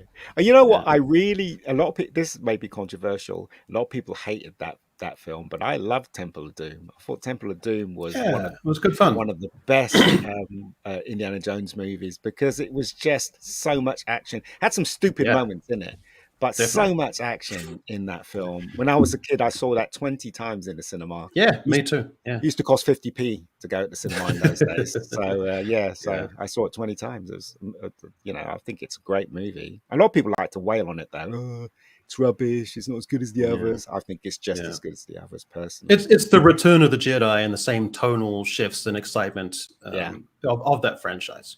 My speculation about this new trailer is the scene where he's riding on the horse through that parade. Is that parade celebrating the moon landing? Yes, meant to be. So that's going to be tied into the plot somehow. But he's 80 though. Look, I'm in my 50s. When I come out of my bed, I do the old man walk to the toilet. Do you know what I mean? How is he going to get on a horse and do all that stuff? He's 80, for God's sake. There'll just be a really visible shift in style from when he's actually there shuffling around to when he's all of a sudden running as a stunt double. You will be able to tell just by watching it, that's not the same person. No one who walks like that can run that fast. It's just, I don't know. It's just, I don't think it's going to be good. But if it is good, it'll be a good surprise, wouldn't it? It really will. So, but going time traveling is kind of not Indiana Jones, in my opinion. I don't know. What's this? Give the go, not hot. You got some crazy ass opinions. Oh, thanks, mate. This is phrased like a telegram. Like you can imagine there'd be like stop between. Well, all I could say is we have to agree to disagree here. So, but it's fine. People's opinions, they all count. It would genuinely be lovely if this film turned out to be a surprisingly good run. It seems highly unlikely, given all the rumors of all the reshoots, all the production trouble they've been through. The fact that Phoebe Waller-Bridge is involved, I think she's past what short prime she had. None of the ingredients scream success, but I would really love if it were a success. It's one of those rare films that I kind of care about Indiana Jones. I wasn't alive when the first three came out, but they are kind of fixtures in my cultural memory in my upbringing. The films like some of the first films I remember watching were Indiana Jones. I love the character, and I really want this to be good, which almost guarantees that it won't be. But if once they've done with Indiana Jones, I mean, is there anything left for them to ruin as far as Lucas's back catalog is concerned? Back to the Future, but shit. what's his name? Zemeckis has got a strong hold on that. It's now on Broadway. Yeah, well, I mean, that's okay, but a remake, they want to remake it, but Zemeckis is telling them to piss off, basically. That's what he's telling them. So, until they die, they can't get that property, him and Bob Gale. So, I looked this up. Bob Gale likes to do, he likes to fly like small planes as a hobby. And so I think everyone just needs to get in contact with him and just say, look, don't take any risks. Okay, we need you to stick around. Yeah. I mean, I don't know. As I said, I hope this Indiana Jones film is going to be good. If it's good, then that's fine. I wouldn't waste my money. But, if it's bad, then, it means more money for Ben and I guess Matt and you guys were making more money on it, I guess, by doing loads of streams on it and stuff like that. So I don't know. Like I try not to review or do anything about shit I don't really care about. So I might not review Indy 5 because I just don't really, I don't have a lot to say about the franchise. So. The thing so the thing about the Indiana Jones films, right, the first three, in my opinion, was that it really did push it. Okay, so if you look at the second one, you've got this guy pulling people's hearts out of their body, right? You got those bugs, you got, you eating eyeballs and stuff like that. They really did push the envelope when it came to scary stuff in there. It's even the first one with the spiders and stuff and the skeletons, the bit where Marion's trying to find a way out. And all those skeletons grab her hair with that. I mean, my sister screamed all the way through that scene. Do you know what I mean? And everybody was scared. So they really pushed it. But suddenly, I think everything's been pulled back for some reason in fear of that will be upsetting a lot of people. I just think but we were discussing this in Mr. Brown's channel yesterday with the James Bond and whether other franchises doing James Bond now better than James Bond does. Yeah. When Indiana Jones retreats from the market, you don't lose the appeal of an Indiana Jones style story. In many ways, The Mummy with Brendan Fraser is a very Indiana Jones style story. It's probably one of the better Indiana Jones films, in fact. But that's because Indy wasn't around at the time. The fact that Indiana Jones probably will retreat from its roots doesn't mean that there isn't still a huge audience for an old style Indiana Jones style film. It's just that it will be left to a different franchise with a bit more daring and creativity and with less dollar value attached to its failure to actually put that film on the screen for us. The reason why The Mummy worked so well is because one, it was fast moving, and two, it was really funny. I don't know about you guys, but I found it really funny, the stuff that happened in it. And the chemistry was great. Yeah, it was. Like every single actor in that movie had chemistry. It was great. Yeah. And the sequel wasn't bad either. I know the sequel was panned by a lot of people, but I didn't think it was that bad. That's because Jerry Goldsmith's music was missing from the second one. The really crappy soundtrack in the second one, and just music's so important when it comes to movies, especially action movies. If you know the theme, if the theme's running through it, then it makes you enjoy it more for some reason. I don't know why. Actually, I do know why. It pushes the emotion when you're watching. So. In my opinion. So there you go. There's a lot of tedious people who complain about Temple of Doom and say that it's racist or that it has cliches and things. But what they don't understand is that when the movies came out, they were deliberately a pastiche of those cultures, as seen from the kind of view or even romantic idealism of people in the 30s, which is what those serials are based off. So they don't understand that there's that pastiche element built in. All they see is the problem. What's good about the Indiana Jones 3 films is that it's so well. They all of them are so well directed, right? You just got to look at that beginning sequence in Temple of Doom with the diamond, where they're trying to get the diamond running across the floor and stuff. The humor and the what you call it, the edge of your seat stuff, and he drinks the poison and all that stuff just happens in the first 10 minutes, less than 10 minutes. That's a little film in itself. That bit in the beginning. It's so well directed and so enjoyably entertaining that I don't understand why they don't make films like that anymore today. Yeah, even when you watch stuff now. So cinematic, like the face, the lighting, the face is underlit in such a brooding, exciting way, with such a gleam to it, and I can't seem to capture that anymore with CGI. So there's a scene in Temple of Doom that always makes me jump, right? So I don't know if you remember it, is when Indiana Jones, they're in the temple. Indiana Jones says to Willie, I'm going to get the diamonds, or go and get the rocks. So he goes down, and only Willie and Short Round is there. And then Willie says, where's Indy? And she turns around and that face pops up. In the cinema, everybody leaped out of their seat. It's just tiny things that people seem to forget about Temple of Doom. The tiny geniuses that's in that film. The bit where he's stuck in the place where all the spikes are coming down, and he's trying to convince Willie to stick a hand in the thing. That's brilliant, that's right. Brilliant filmmaking, brilliantly written, brilliantly directed, brilliantly performed. And a lot of people seem to forget that, you know? I don't think this new one's not going to have anything like that at all, I don't think. But anyway, sorry, I shall step back. I'm not sure about the date of when this is premiering, but I'm curious what the competition is for this. I wanted to look it up earlier. Do you guys know like the big movies surrounding, like the weekend before, weekend after? This is coming out next month, isn't it? Yeah, it is. I'm pretty sure it's a June release. I'm not sure if it's a May or June, but it's the end of June. I think it's June 30th. I think. Okay. 30th. Yeah. I never thought it would get to this where people would be so divided when it came to pop culture and movies and stuff like that. I never thought it'd get to this. I really didn't. You know, I had so much fun when I was a kid talking about Star Trek, Star Wars, Indiana Jones, Close Encounters, everything, you know. Yes, we had our arguments and stuff like that, but nobody tried to punch anyone. Do you know what I mean? Or, you know, the equivalent is cancelling someone today, isn't it? I just don't understand how we got to this point. I really don't. I think it's just to do with culture in general. Like it goes with the rise of social media, and politics injects itself into every facet of our lives at this point. So everything is divisive. Culture is downstream from politics, though, anyways. And you can trace any era of film and TV back to whatever's going on politically. It just wasn't so obviously tied in the past. Is the difference?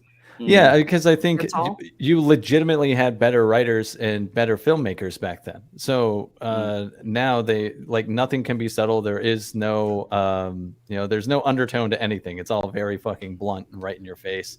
And you have social media and YouTube now where people can talk about it, and voice their opinions about it. So Andrew Breitbart had it the other way. So Andrew Breitbart had it that politics was downstream from culture. Was the way he had it. But we are in a period now where politics has effectively commandeered the pillars of culture. So in a way, it's kind of inverting, or at least the politics of the current generation will determine the culture of the next one. But those politics will in turn have been created by the culture of the preceding. I was just, to answer Nerdy Film Girl's question, going through the list of the films coming out around the time of Indy 5, so that's June only, and filtering out all the ones I've never heard of. There's Spider-Man Across the Spider-Verse, which I don't think is a real competitor. Transformers Rise of the Beasts, which I hate the fact that people might be looking forward to that. I am. Oh God, really? No, it's like the Mario thing, you know, like where it's just obviously I'll give you my real opinion on it once I go see it, like I did with Mario, which was I was pumped and then it was just mid as fuck. So. The Flash is coming out on June the 16th. Right. Anything else? There's a film called The Blackening, which could that's a bit racist, isn't it? Blackening?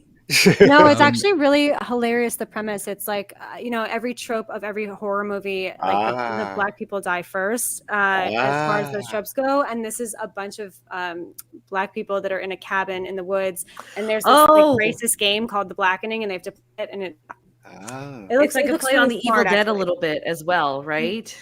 Sounds good. It looks like super satire horror. It looks really good. But I think as far as your like all the movies you listed, I really think yes, the Transformers movie is like, I'm not going to be seeing it, but that is a competition for Indiana Jones as well as obviously The Flash for sure. Like I think that's a very anticipated film. So with that demographic, at least. The week after though is Mission Impossible 7, right? I've got to see that. Yeah, that's I think love the others. Yeah, Mission Impossible 7. Then after that, it's Oppenheimer and Barbie. So the weeks following its release aren't looking very good. I press back against the premise that it's a trope at this point that the black person dies first, because in Scream 6, I called the killer because it was the only white person. So I was like, oh, there's one white guy. He's the killer. Well, it was like The Chamberlain. Last of Us. When The Last of Us introduced that white Christian character, and you thought, right, I know he's going to be a cannibal murderer, and lo and behold, he was. Just in terms of, I'm trying to think, like if you had modern identity politics and blaming the audience, and you had it a generation ago, what it would look like. So if you don't go see The Shawshank Redemption, then you don't support incarcerated people who shouldn't be in prisons. That would be I mean, there are some films that I look back now and I think, why did I like it? Like, for instance, what's that film with Tom Cruise and he was a samurai? The Last Samurai. That was a fantastic movie. What That are was a you really good talking movie. about? It's just a good movie. But what you call it? He was a bit racist, was it not? Because he was the last No. one. He was the last one standing, and all the Japanese people? Okay, Chinese you're people, seeing it through a They racist could- lens, they- but it You is by are- no way a racist. you they are got all racist. killed. Like Uma Thurman and Kill Yeah. Bill, right? Come on. The male version. Don't believe in colorblind casting? Come on. Okay, what about Dancing with Wolves? I remember originally watching it, thinking it was good. And then I watched it again. And I thought, no, that's not right. So he I likes think the your mind Indian has been co-opted by this nation. modernity. That's all Wait a that's happened. sec. And then he falls for the white girl, and then they walk off while everybody else gets killed. I'm like, that doesn't bode very well, does it? So, yeah.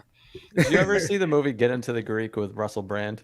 Yeah. Yes. Yeah, there's at the beginning of the movie, he's talking about how he's like, someone told me that there were kids starving in Africa, and I had to Yeah. check. I was like, that's not right, is it? And I asked someone, and African it turns out it's not. It's not right. That's what that just reminded me of. Anyway, But I don't know. I mean, is those films racist? That's the question you got to ask yourself, right? I don't know. I don't know. The premise of The Last Samurai isn't that he's just like, oh, hi, I'm Japanese, and he's a white guy. It's not Mickey Rooney in Breakfast at Tiffany's. You know what I mean? But no, I mean, The Last Samurai does capture it's not completely accurately, but it does capture an actual period in Japanese history, which is the slightly traumatic opening up of Japan to the rest of the world. And it does some things quite faithfully. Likewise, likewise, the Dances with Wolves, which is kind of the same film in many respects, also captures a real period of history and doesn't attempt to read racialized angles onto it. Obviously, it's for a Western audience, so the Western guy typically will survive. But it's a modern audience which would turn around to that and say, yeah, that's racist. Whereas Avatar, The Way of Water, which is basically the same film, that's all fine because everyone is blue. So there's no difference anymore. Yeah. We've gone back down to that, have we, Ben? Yes. The Avatar Yes. again. It always comes back to that. Fucking It always comes back. Fuck It always comes back Avatar. to Avatar and always comes back to necks with Matt, isn't it? Someone's neck. It's weird. Like, I don't have a thing for necks. I just really notice ugly ones. I don't know what it is. We haven't even mentioned the Batman yet. That's what it normally is. Oh god, yeah, That's where that's it true. normally goes. Sorry, guys, you don't understand. We've been joking. Anyway, sorry, carry on. Yeah, I don't know. God. We have multiple topics left, but I guess it's up in the air. I kind of want to get to the Bud Light situation. Personally, Bud Light. Is that the guy that's pretending to be a woman that's advertising Bud? Yes. Yeah. Gotcha. We had it written down, and I made a thumbnail with Dylan Mulvaney in it, but I decided against it. But I still want to talk about it because it all goes hand in hand. It's all popular culture shit, really.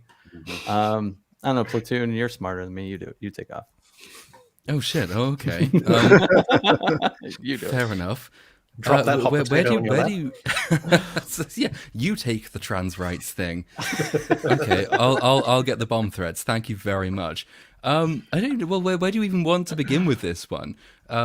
It's the basic premise of the story is that the parent company of Bud Light decided to partner up with Dylan Mulvaney, who is of course famous trans influencer, to market Bud Light, which is, as far as I'm aware, a relatively undrinkable American beer and should probably die, but not for these reasons. They got a huge backlash. So you got most of the political right in America responding in various ways. Some people were shooting cans of Bud Light because America. Some people were running them over in trucks because America. And it's sort of gone very badly for them. Sales have tanked. Most of their distributors have said, look, we actually can't sell the cans with Dylan Mulvaney's face on them. And as a result of that, the president of Bud Light specifically put out a non-apology apology where he said, it was never our intention to get into a conversation that divides people. We've always been a company that wants to unite people over a good beer, which is a lie because it's Bud Light, which is shit. And yeah, so he wasn't apologizing for doing it, but he was trying to row back from that. They've since put out an advert which is about as cliche all-American as you can get. So it's like Eagles, American flags, New York skyline, the Midwest, cowboys. Like, we're American, guys. We've always been American. This is about the American way. It's not about beer anymore. It's about uniting people, which hasn't really worked as far as I can tell. They also tried to sponsor the NFL draft, I think it was. So, like, as far as I know, because I don't follow fake sports, but isn't that the one where they pick slaves and make them play football?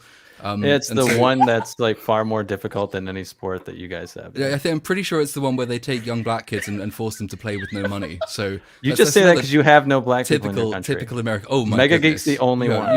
Yes, we've got one black person in the United Kingdom. Yeah, man. Yeah, famously.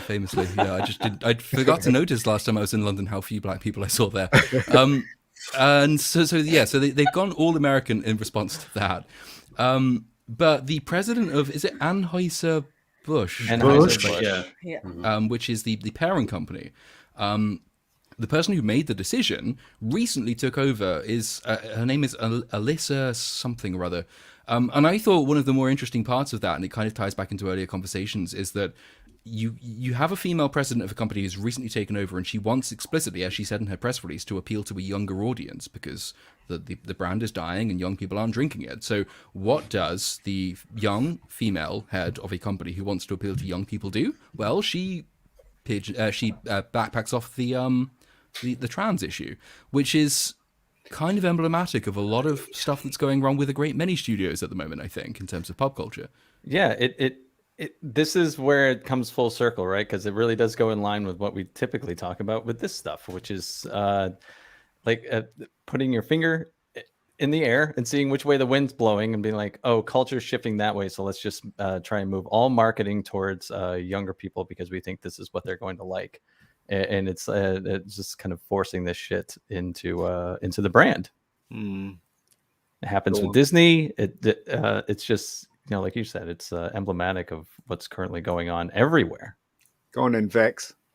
No, I was gonna say, if you're putting your finger in the air and just seeing where the winds are blowing, literally anyone with just, I don't know, who knows how to use a mouse and type on a keyboard knows that nobody likes Dylan Mulvaney. So that point feels kind of mute, right? Like I don't think I've come across anyone that genuinely likes Dylan Mulvaney, and I'm pretty sure everyone that is cheering on this whole charade that he's upon is just a bunch of shills anyways. So on top of that, Bud Light is at literally every, like in Canada at least, I don't know how it is in the States, but Bud Light is at literally every event venue here. Like, it doesn't matter if it's sports or music or just even festivals and stuff like that. Bud Light is everywhere. So I don't understand what the issue is in terms of getting your product out there. I feel like, sorry, I was going to say, in the United States, I feel like it is looked down upon as shitty beer. It's looked that way here too, but it's still the only thing when you go to a venue, right? I know that their stocks have gone down tremendously for the past 10 years in general, and I don't really care who the spokesperson is, but I think it's hilarious when you see people taking like temper tantrums, and I don't understand this whole like, I'm gonna burn all of my Nike sneakers, or like I'm going to like throw all my stuff out, make this huge thing, and then they're like, oh, I'm gonna support Coors Light. It's like Coors Light has been doing LGBTQ events since like for the past 15 years, and it's just like so hilarious to me to see that. It's also a number of the people who you will see shooting Bud Light cans with Dylan Mulvaney's face on will be the kind of people who know how to laugh when it's left-wing people burning Harry Potter books. Yeah. But it's kind kind of of fucking functioning Kid the same. Rock. It's the same kind of protest. It is, and it's the same people on both sides of the spectrum, really. Yeah, it's an overblown thing. I mean, I slightly feel sorry for Dylan Mulvaney, not because I think that they are a good person. I think they're probably hamstrung by a pathological narcissism and a desire to be liked. But it can't be nice to become the focus of the ire of half of the country. It's self-destructive behavior to keep putting yourself in the position and accepting these positions where you are put in the target, the crosshairs, metaphorical, we hope, but it is America, so maybe not. But when you're put in the metaphorical crosshairs of half of the country, that can't be a pleasant position to be in. Some point, someone who knows Dylan Mulvaney, I don't get the impression that they're a particularly genuine person with genuine friends, but they must have some kind of friends around who can tell them, look, you know, what you're doing is just bad for you, and maybe be private for a bit. But the impression I've got of Dylan Mulvaney is that this is someone who does not have a private life. Everything they do is incredibly performative. I honestly think that I don't know what kids are into these days. Seriously, I used to know. Even when I was in my 30s, I used to know what kids were into because I was still a kid in my 30s, actually still a kid now. But I still don't know what kids are into. It seems like TikTok. Every time my nieces and nephews come round, they talk about TikTok all the time. So is TikTok the big thing now? Is that? I'm excited for it to get fucking banned too. It should be. Right. I don't know. I don't know. It really should be. TikTok and computer games. That's TikTok is I mean, it's a meme that it's a Chinese Trojan horse. It's like the most invasive. It's known as like the most invasive app that's ever been devised, and it's worse than any other social media app, in my opinion. Like, you can't, even if you're a content creator, you can't even make fucking money off it. So it doesn't even like benefit people who make videos. That's why I don't even bother posting anything on it. I have a Movie Cynic TikTok, but I don't do shit with it because it's a waste of time. I can talk at length on YouTube and actually monetize it and make it a career. Whereas like literally 1,000 fucking TikTok followers is worth like 1 YouTube subscriber. Wow. That's what it's worth. It's fucking useless. It's the brand recognition. That's where the brand money recognition comes in. helps. But it's the same reason I don't do YouTube Shorts. And this is going to come as a real shock to people, I know. But my opinion is that if you can say something in 60 seconds, it's not worth saying. And everything, like the minimum sentence length should be like 5 minutes, right? Because that's a substantive conversation you're having at that point. Yeah. If there's not 5 subordinate clauses, I'm out. So like semicolons all over the damn place. Yeah, come on. But it's not coincidental, I don't think. So Dylan Mulvaney obviously starts out as an actor, trying to get on all of the major game shows, went on a couple of them. Price is Right, baby. In Price is Right, yeah. Got it as a flamboyant gay person, an offensive stereotype of a gay person, but nevertheless quite identifiably a gay person. Then got in a bit part, I think, in the Book of Mormon.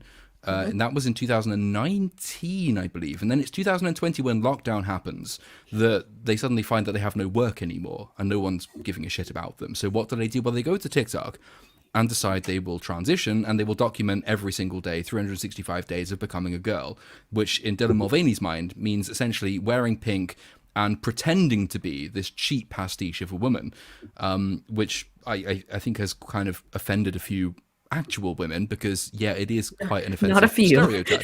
Not a few, quite a lot. Yeah, that's where the idea that it's the new blackface came about from. But it's not an isolated incident. I mean, there is a marked uptick in and around 2020 of people, disproportionately people who also use TikTok, who are under the age of 25, shall we say, but probably mostly under the age of 18, who did. There's a marked uptick in the number of people who then displayed gender non-conforming behavior and went on TikTok to document it. And then you have this huge bounce in people who claim gender non-conformity and then seek transition surgeries and therapy and care in transition clinics at around that same time. Dylan Mulvaney is no exception in that sense, but they are exceptional for the success that they've had. There's not been anybody else that I know of who's, President Biden invites them to the White House and says that they're basically the new face of women. All of these sponsorship deals, and you kind of wonder from the company's perspective why they wanted to do that to begin with. And there's a lot of stuff about CEI scores and ESG scores that comes into this.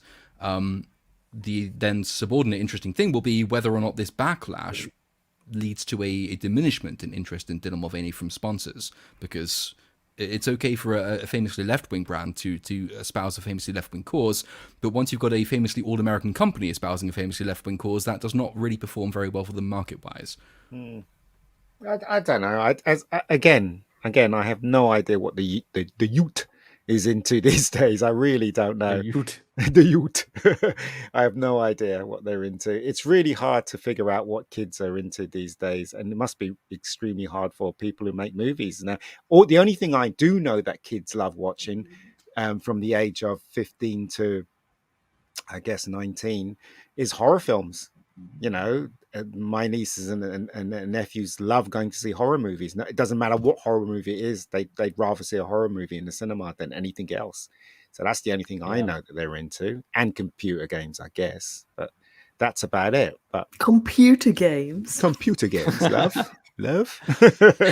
Only PlayStation 5. That's a terrible accent. What is that? You Irish? What's going on? Was that more Irish? No, I was joking. I thought that was quite a good accent. It was quite good, actually. Yeah, it was quite good. I'm working on it. I think it's okay if half the country or half the world hates you. It can be okay as long as you have the mentality that you're on the right side of history. So you're bearing the burden kind of as a martyr. So that's the perspective she'll take, that it's actually almost empowering in a way to have to shoulder this burden, this mantle, because you're on the right side of history and you're ahead of where everyone else is. So that will be the mentality. I sorry. Oh no, you go ahead. Go right ahead. No. I was literally just saying, like, I really don't know why it's such a big deal. I don't think people really care at the end of the day. If I saw a Bud Light can, which I don't even know if they actually put her face on it. I know someone. No, it was a commemorative one that she received. That was so, it. Yeah. Yeah. So they're not even like selling it with her face on it, and it's well, like. Hold on. Who are we talking about now? Then she.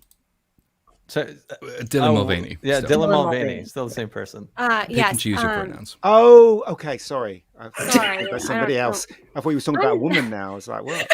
Yeah, I'm just saying, like, at the end of the day, like, even if I did see that on the can, like, I don't care that much about that. It's not going to ruin my day. I mean, I don't know why people get so upset about this stuff. And I don't know if it's because I live in New York, but it would just literally, I know people say it's a bubble, but it's a very diverse bubble. And I'm used to seeing all types of stuff all day long. So, I mean, like a trans woman on a can is not going to, like, I just don't even care, you know? No, I think that's a really interesting point there, and that's because, you know, most marketing executives, people who own major studios or major companies, that's the world they live in. They live in a hyper-diverse world where these things are much more common and so much less remarkable.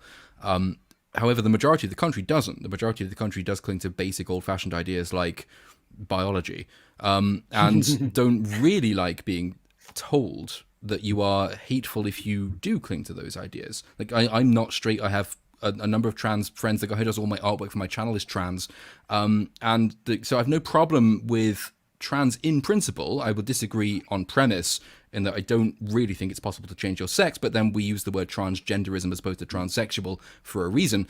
I'm all for live and let live. The difference is when you start trying to impose, by threat of hate crime, hate speech, and castigation, the idea that a specific, quite socialized idea of what gender is on the rest of the country, that's when you get a problem, because people will then react quite violently against that, because it becomes emblematic of progressivism in a country which is quite closely divided over the merits of progressivism, I think. Just to go on that point that you had made, Nerdy Film Girl. I agree with you. I think to get upset and then just like piggyback onto another brand without doing your research is ridiculous, right? Stupid. It's like the fact that you weren't upset about Nike's just like production principles before all of this, that should have enraged you more than this. At the same time, not like within the transgender thing, I can understand why people are getting upset with Dylan Mulvaney, because it's not, first of all, he doesn't feel genuine, because most of us don't care if you're trans. It's the fact that he doesn't feel genuine, and it feels like he is doing a weird fetishization of the whole transgender thing. Like the fact that he's saying girlhood, and then he's making videos about trying to normalize bulges in pants.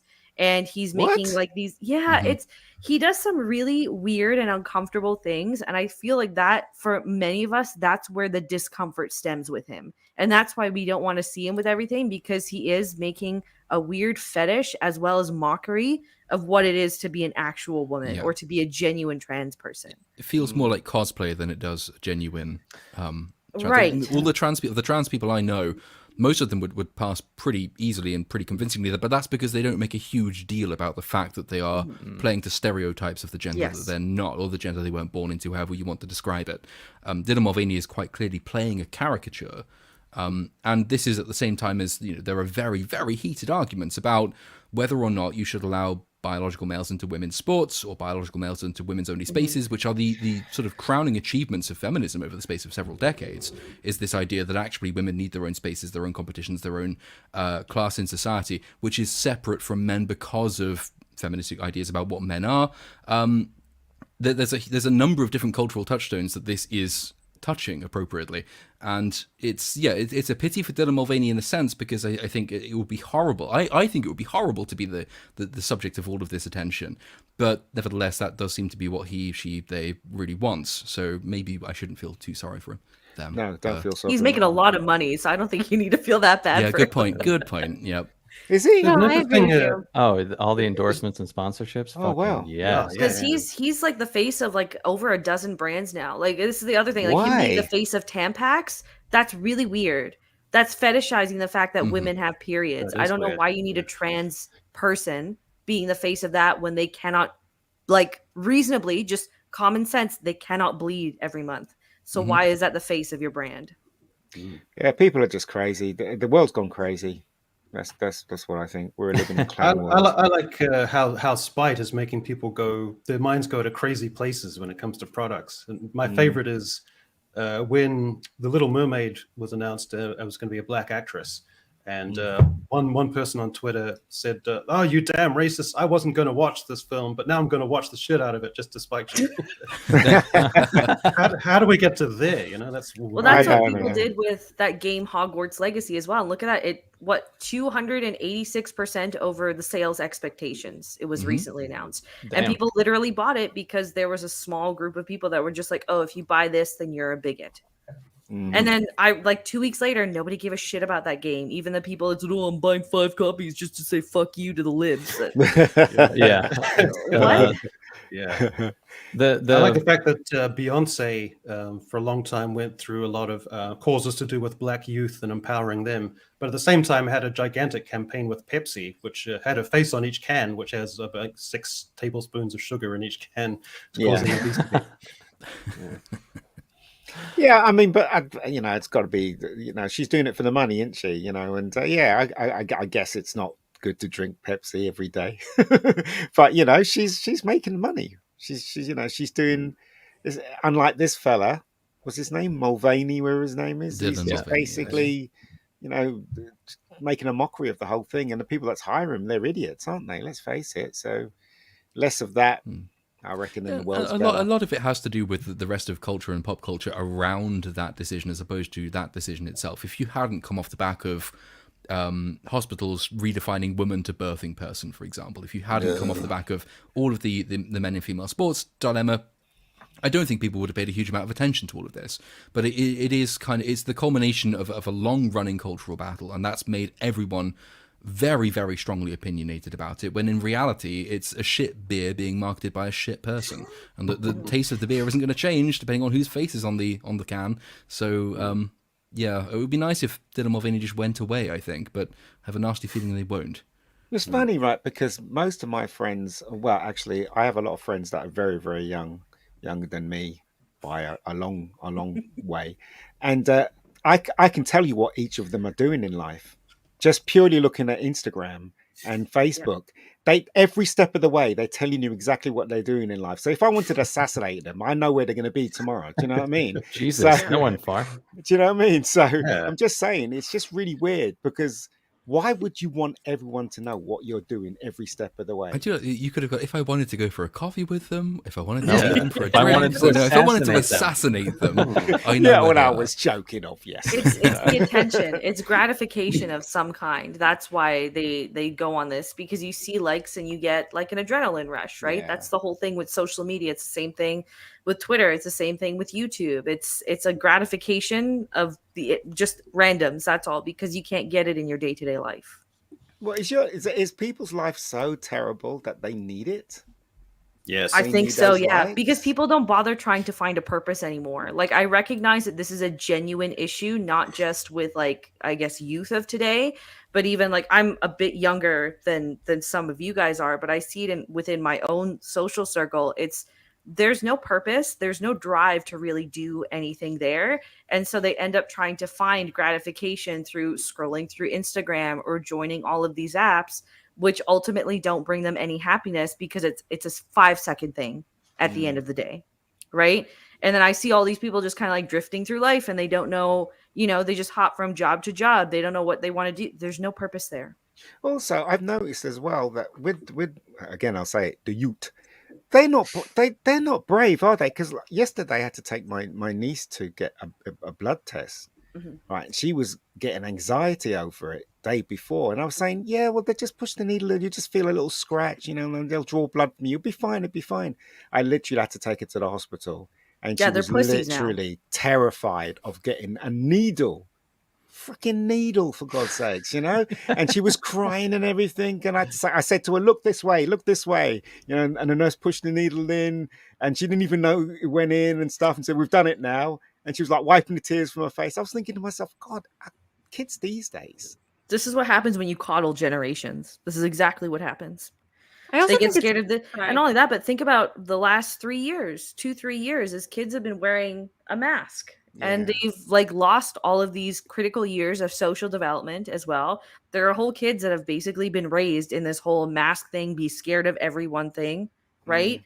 It's inevitable that you get people like this that are going to fucking throw a tantrum or have a stroke just trying to get a needle, right?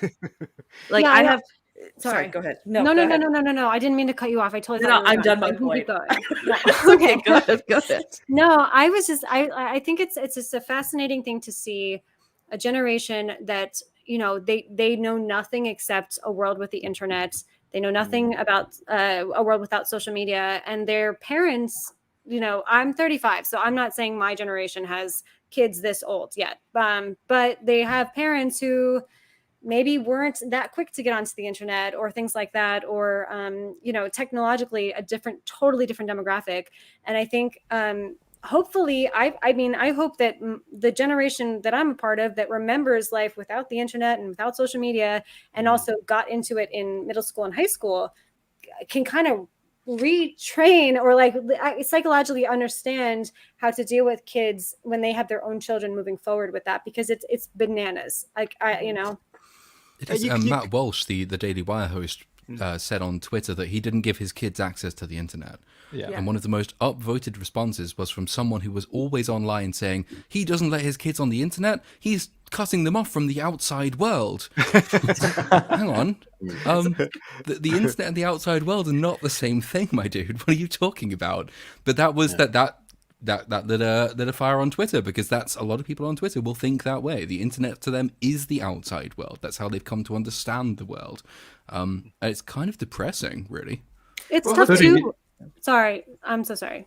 Right, I was just gonna say really quick. It's tough too, because I have a friend as well that she has a daughter that's like 5, and she's on, like she tries to limit it, but then she's like, well, her friends are like constantly on it. I don't want to, disable her from being as quick with technology and doing everything else that everyone her age group is doing. So it is this weird balance, I 30 years ago, the average American male had, I think it's 4 to 5 friends on average. And now it's down to one person that they can characterize as being a genuine friend. Yeah. And the modern generation is also statistically the most sexually dormant generation there's ever been.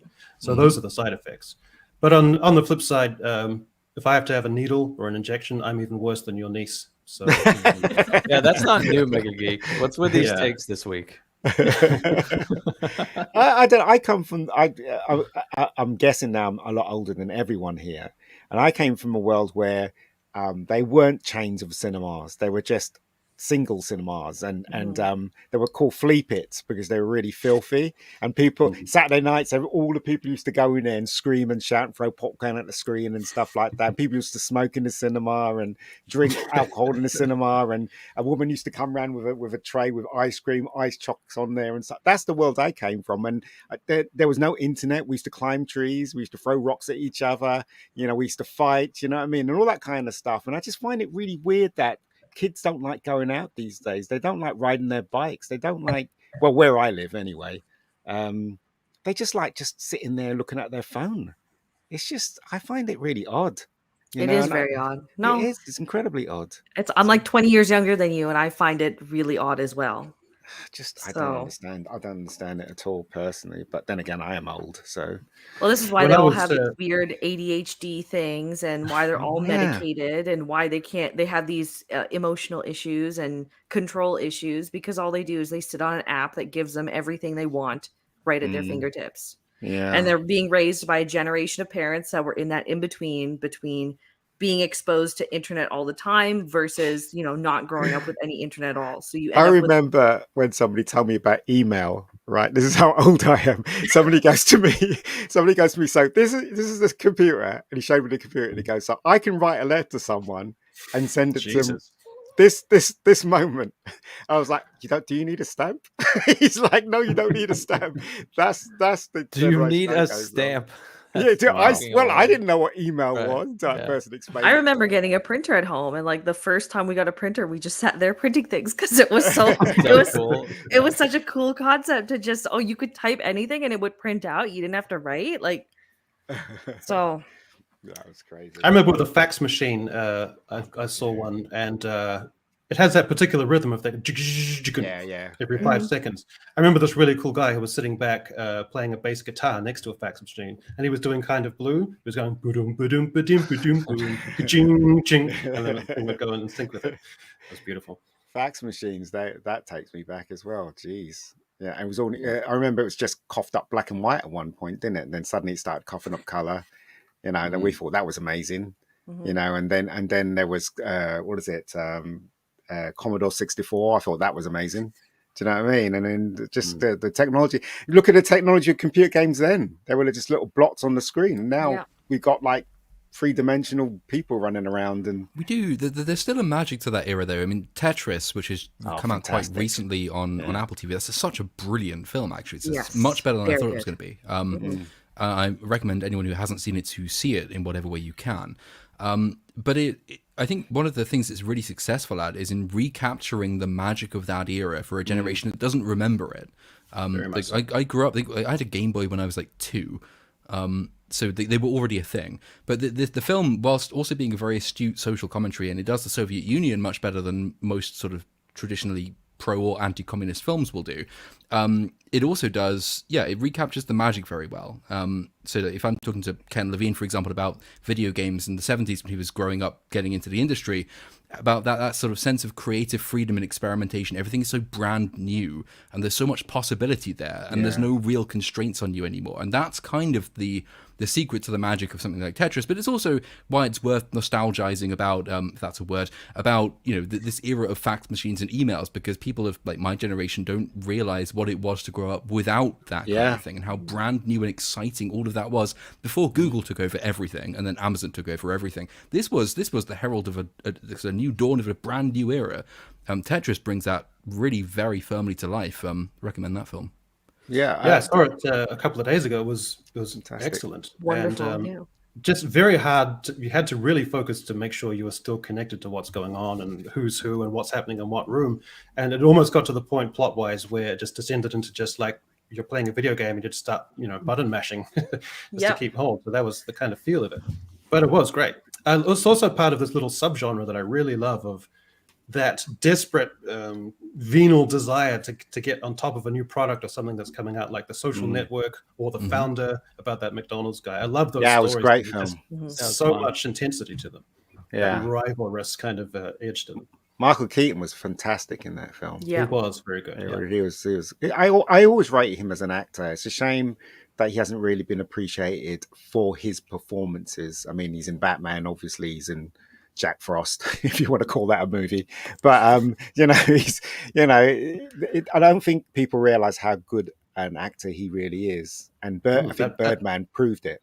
That he and was, that Boston that Boston Globe story about the Catholic priest. Spotlight Yes, was yes, very good. He was excellent in that as well. Yeah, he's one. It's like I don't know, probably people hate me for this. It's like Jim Carrey. I think Jim Carrey's a good actor as well. Once he stops, being Jim Carrey and he performs as an actor, I think he's very good. He's a very good actor. Man on the Moon. If people have not seen it, Jim Carrey plays Andy Kaufman, and it's I think his best performance for sure. Biggest Oscar snub ever.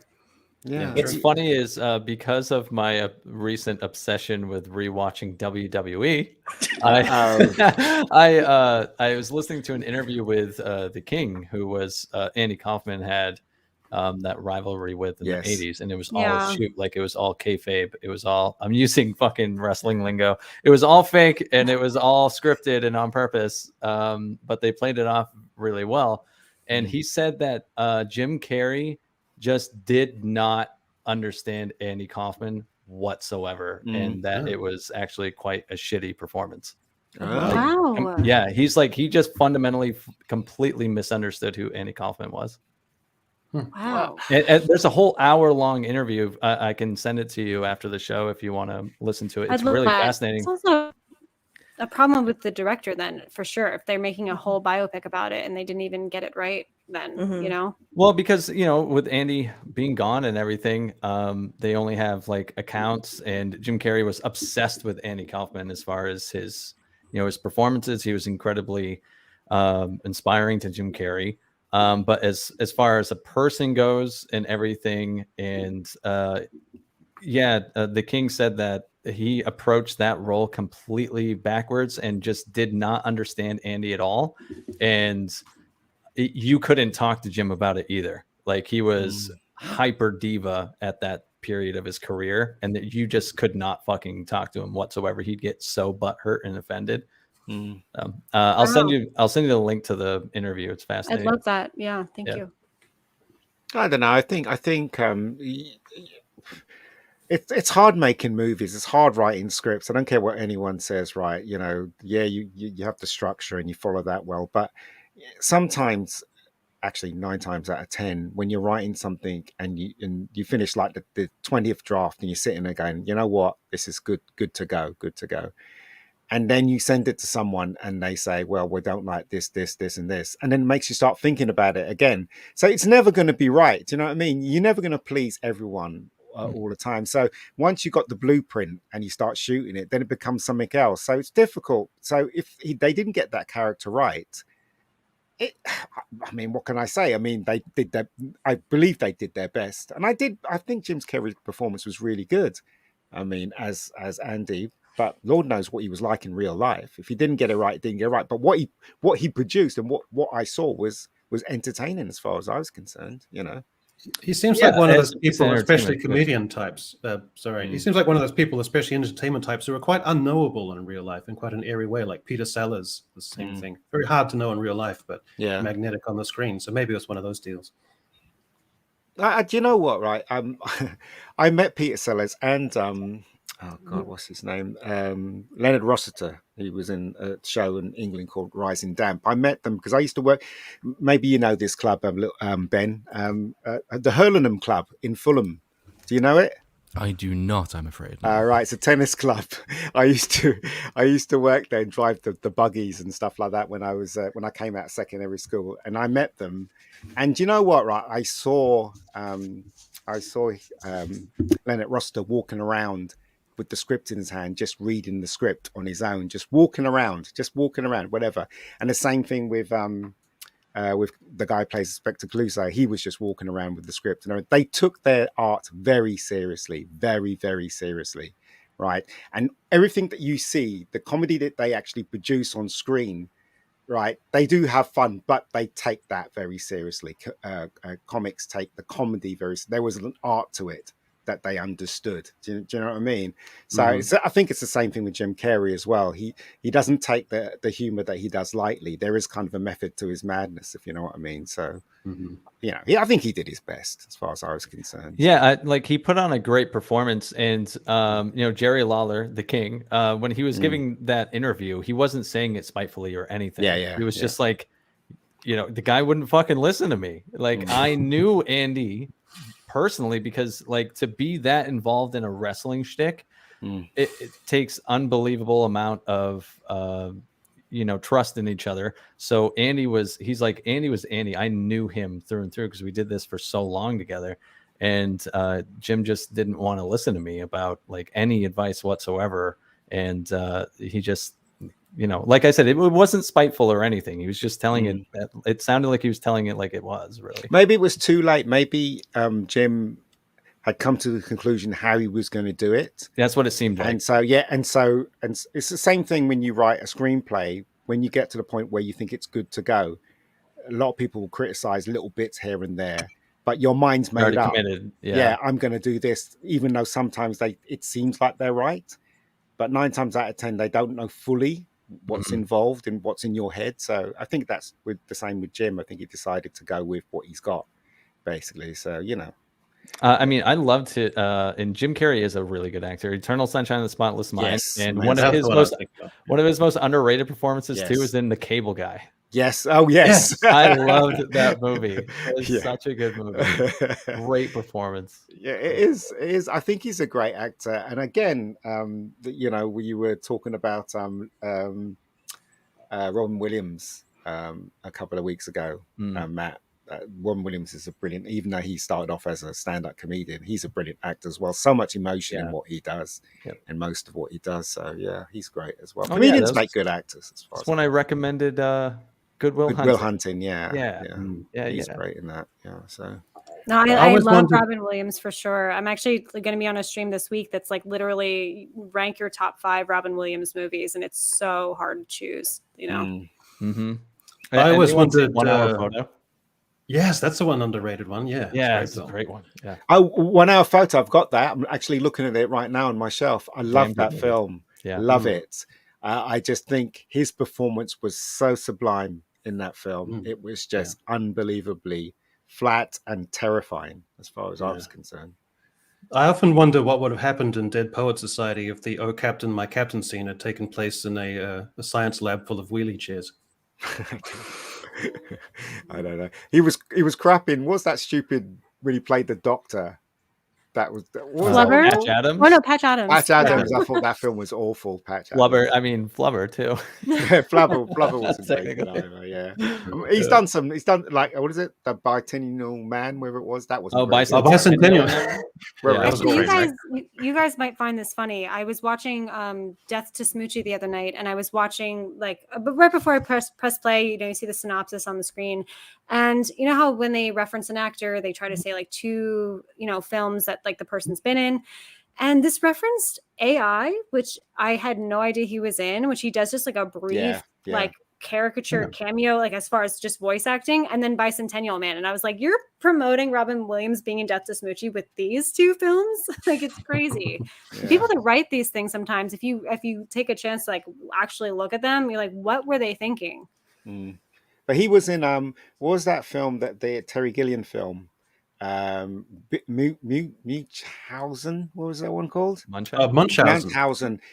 Robin Williams was in that film and he wasn't even credited in the film at all. Do you remember that scene where it was just his floating head? Do you remember the scene? You don't remember it in the film? Seriously, he wasn't even credited. He did it as a favor to Terry Gilliam, and he was really funny in it. So to come back around, Christopher Nolan, and Robin Williams, Al Pacino. What was the movie? Insomnia. Insomnia was good in that too. That was another underrated film. He had like a trilogy of like playing psychopaths in like a 1-year span. Yeah, it was this new phase. And in 1 hour photo at the end, there was such this horrible pathos because you found out what was his motivations and deeper drives and unresolved shit. And it actually made you feel this horrible pathos for the character, which was an interesting resolution to a film. Yeah, I did not see that coming. They definitely made it seem like it was just someone who ended up, just a psychopath. And then there was a lot of depth to that one, as it turns out in the end. Yeah, that was really good. That great scene where he's just watching television and then this slowly pans out to this gigantic montage of photos. And also, he dyed his hair for that role, didn't he, as well? Just to make it look a bit more creepier. So a little blonde.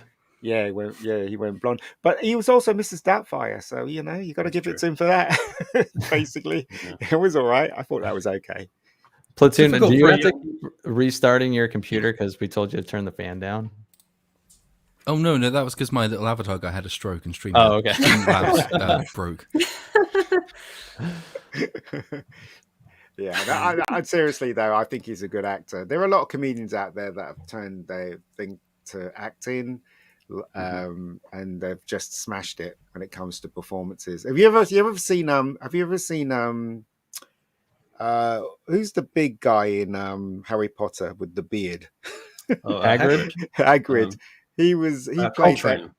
Yeah, Robbie Coltrane. He played that he played that psychiatrist. Cracker. Yeah, Cracker. That was an incredible series. Yeah, have you ever seen it? Cracker? Unbelievable. Cracker? Matt? Yeah. That sounds offensive. Okay, right. So, Not if it's with cheese. Exactly.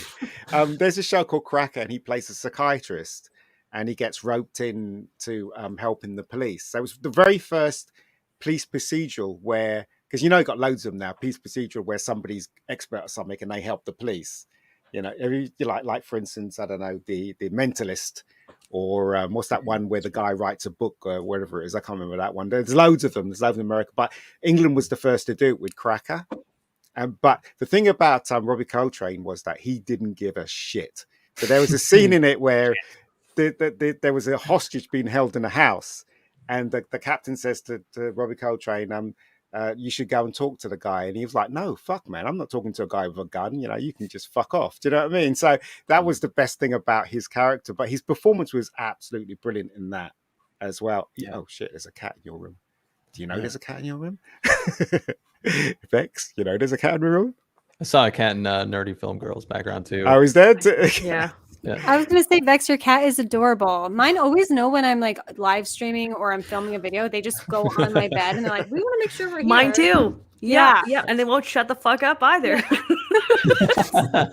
He's been sitting outside this door meowing since we started, and I had to go to the washroom, and he came in. So, but yeah, it's difficult for a modern generation to understand that you used to have your photographs from your holiday or whatever, and then you would take it to a place where a stranger, like some 19-year-old student, would develop them for you and look at all your, summer holiday pics of people in bikinis and children in bathtubs, and then they would give it to you in a pouch after having looked at all your photographs, and that was how you got your photographs developed. And you didn't know what picture was being produced, so you took the picture, but you couldn't see it. So you had to give it to Boots, whatever, and I had to develop it. And then you see what it would be out of focus or focused. I don't know. You know what I mean? So, oh God, those were the things. Yeah, if anyone were to go back and watch 1 hour photo now, that is not. It wouldn't make sense contextually. No, they just wouldn't understand what the hell's going on. What the fuck? You're giving your photos over to this guy? If you still had 2 or 3 photos left on your roll of film, then you might as well just take 2 or 3 random photos of something on the way to get the photos developed to use up the thing. Yeah, that's great. The Master with Joaquin Phoenix is a good example of that too, because that's what he does as a job before he joins Philip Seymour Hoffman. It's like it's wild. Oh, The Master! I haven't seen that movie since it came out. Yeah, that was really good. Yeah, I haven't seen it. I should catch up with it one day, I guess. But 1 hour photo is brilliant, though. I love how I don't even remember what the original subject matter was that got us here to be talking about. I don't know. No, we're talking. Yeah, it was. Yeah, sorry, go on. Well, no, I was just thinking. Given the time, we have a couple more things, or at least one more thing, which it might be worth pivoting toward. Well, I did have a couple, and one is like a forever topic, so it's not necessarily of the moment. But there was the Lilo. I'll give you a pick. Lilo and Stitch controversy. Or there was an article I found that essentially is blaming us for why movies are bad. Kind of. Lilo. As an audience blaming the audience for why movies aren't very good anymore. I blame Vex. That's what I blame. I'm fine with either. Support. I'm fine with either.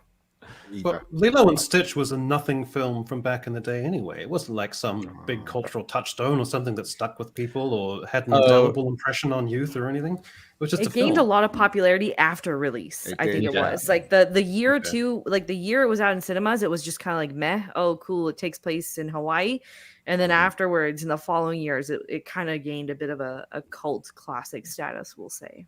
I saw an AI drawing of that creature, and it looked scary. It really did look. Oh scary. yeah, Stitch is like a really cute, frightening looking creature. That's for sure. I'm trying to remember exactly what the substance of that dispute was. I think it's probably quite a quick one to dispense with. Wasn't it the same people who were fine with recasting the Little Mermaid decided that Lilo wasn't black enough? Was that the one? The sister, the actress they cast as Lilo's sister, wasn't dark enough.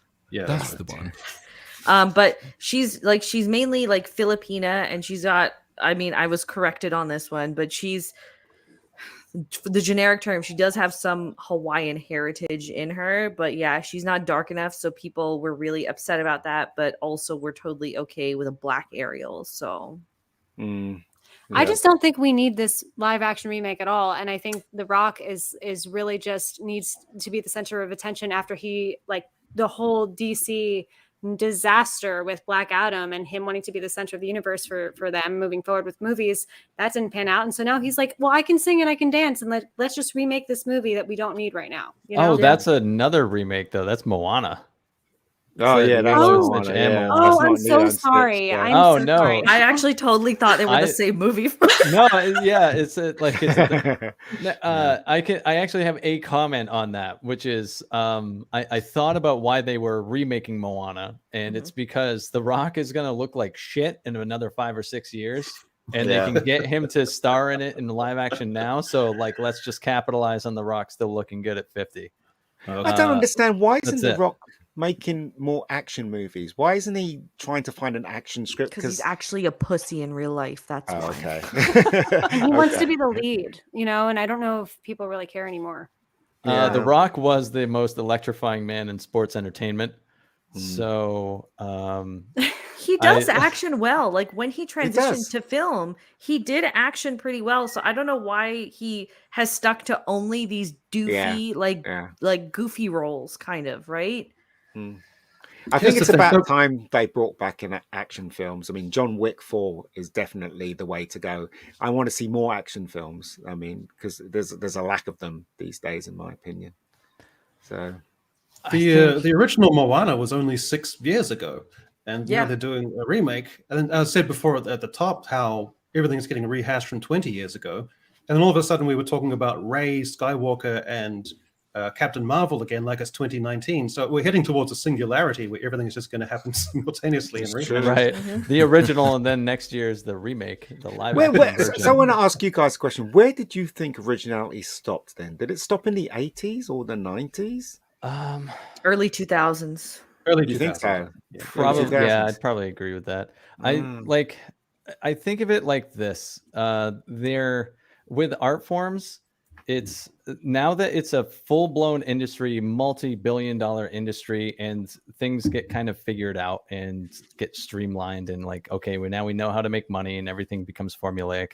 And back in the day, it's like more like the Wild West, where you're trying to create an industry and everything's new, and storytelling, the way it's that we know it is that we take for granted, was new. So the only people you can hire, you can't hire people that are just going to instantly print you money. It's like you have to hire these mavericks that are coming out of nowhere with brilliant ideas. And now you don't have to do that. I think that's why, like, there are a ton of exceptions for sure, but the majority of artists, for example, just as a microcosm of this, is like most of their magnum opuses come when they're like in their 20s, or their best work is produced in their 20s, because that's when they're experimental and most creative, and then they just kind of get in their rut and do their thing, and that's just typically how you see it. Like some of the bands, like their best albums are usually their first or second or third, and then they have another 30-40 years of their career and they never hit those peaks again, and it's because the creativity dies, but they know how to make money now. And so they get set in their ways. And I mean, I feel that way about my own art. Like whenever I have a revelation when it comes to music, but I feel great because I've been playing music for 20 years. And you know, a couple of years ago, I had this massive shift, and I was like, no fucking way. I just hit something when I was like, well, at the time, I was like, I'm 34 years old, and I just found something new. This is crazy. It's like, it's so rare to feel like you're breaking new ground for yourself, and I just feel like that's how it is. That's how an industry is going to go too. Like that's an artist at scale. It's just it is the way human it's gonna nature, be. isn't Yeah, it? As well? yeah. So yeah. Industry is also hyper cautious. I mean, so much money now goes into. There are very few mid-budget films around that risk starting something new with a minimal dollar value attached to them at the outset. Ever since, like, Marvel's probably the peak example of this, but you know, you are prepared to put hundreds of millions of dollars into a production because it's banking off of a known IP, and so it has a core audience, and so you can reasonably guarantee that you will get some return on that investment. Whereas there's not very much new coming out. Everything does seem to be adaptation. All the video game adaptations are a really good example. Marvel's continued existence. DC wants to carry on doing this stuff as well. Everything is trying to capitalize on a known established audience because they don't want to take the risk of trying to create a new one. And yeah, I would guess early 2000s is probably that pivot moment. I think definitely the dawn of the MCU is the one that really sort of entrenches that in the studio mindset. It's that we have to make a huge amount of money. Here is an established audience. Let's just redo what they already know. We can't go wrong with that. It might be that, you know, we are in for a period where these adaptations start to fall flat, or at least the superhero ones will. Maybe the video game adaptations will take their place, but I don't really think that's going to be a huge amount of improvement in terms of new art forms. So there's an immense amount of institutional caution that comes into play, which explains the absence of innovation.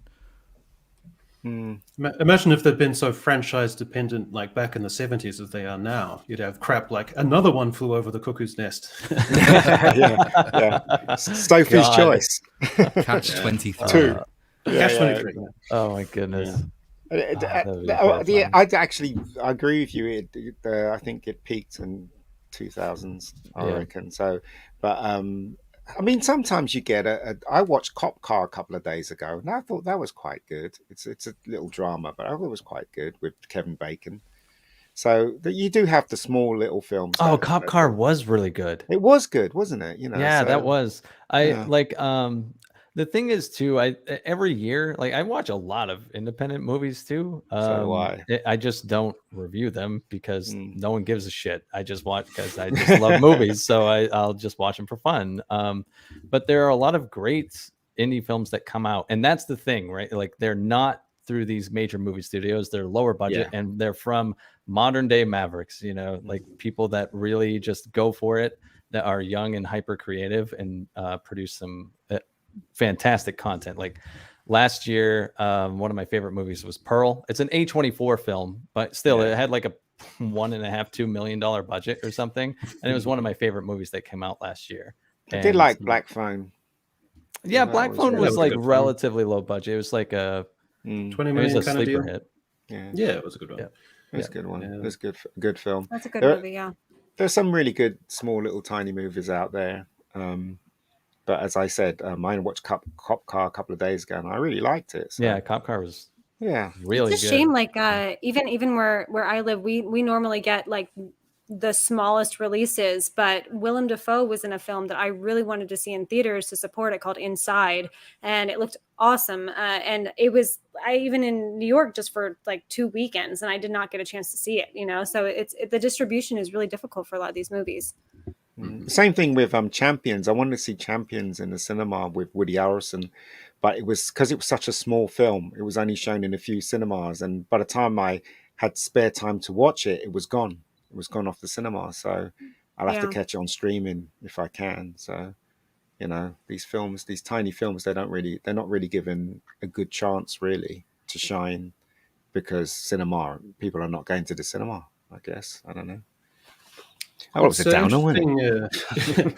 It's interesting, Nerdy Film Girl, because you must get such a wider array of films to choose from in limited release that don't make their way out into the Midwest or into other regions of the country. So you must get such a larger diversity of choice when you want to go to the films.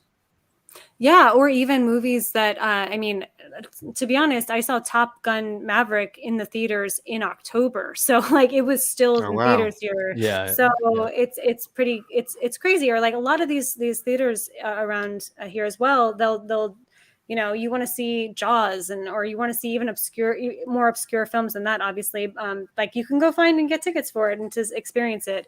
But I don't know. It's tough. It's these studios that want to rely on the big blockbusters to make the money, and then like they'll give money to the smaller films if they think it's going to win an Oscar. You know, it's tough. It's a very difficult time, and I'm guilty of sometimes being like, well, I can watch that film at home, so I'm not necessarily going to see it. Yeah. I know Renfield is not considered, you know, a small film by any means, but to me, that's a movie that like I'll watch at home and I don't have to. I saw the it theater. the other day. Was it good? It was really fun. I Okay. had a lot of fun. I saw the I checked this morning because I saw it like 3 days ago. But I checked this morning and I was like really surprised that the ratings are relatively low. It is gruesome and gory as fuck.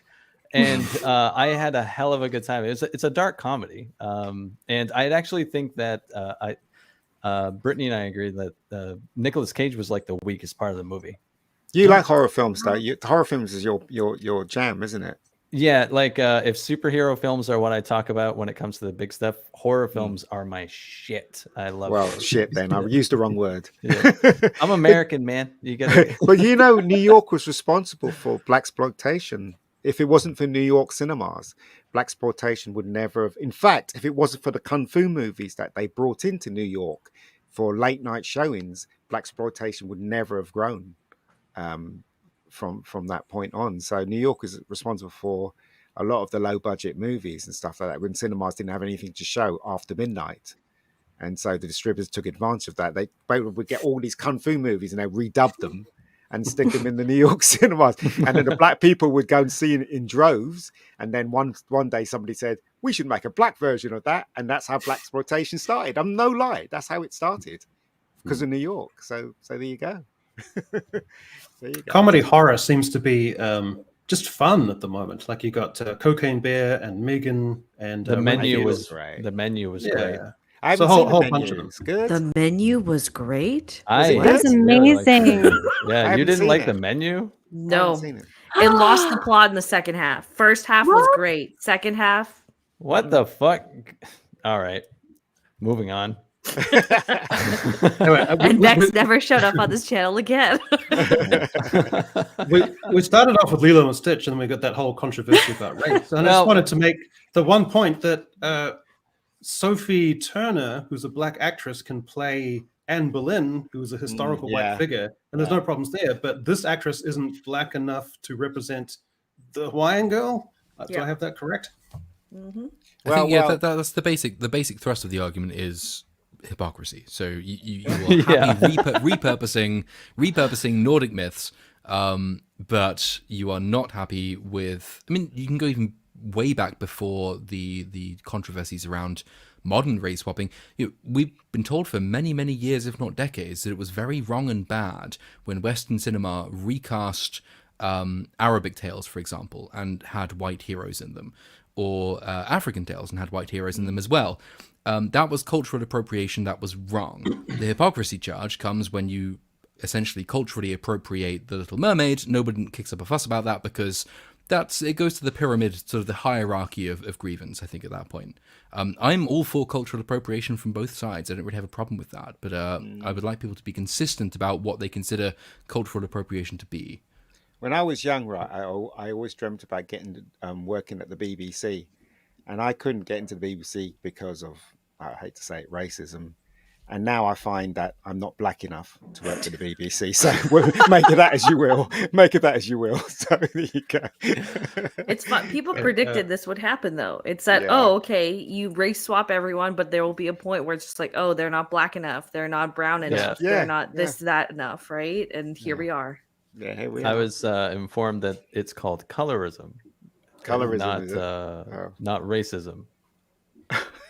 Little Platoon, I'm going to need you to help me out with this little intellectual problem I have, or little problemette, which is I'm annoyed by the idea of Sophie Turner playing Anne Boleyn, the historical white person, because I don't like this idea of colorblind casting. But at the same time, I can totally enjoy Denzel Washington playing Macbeth, who's a Scottish king from the 1600s or whatever. And my reasoning is that Shakespeare is a different elevated level where it's not about the actors or actresses at all. It's about the material and its beauty and its singularity. So have I managed to square that circle? I think so. No. I think so. There is a difference between something which is an overtly historical reenactment, which is billed as an historical reenactment, which is, something which relies on the accurate depiction of history in order to, well, that's the whole reason for it being.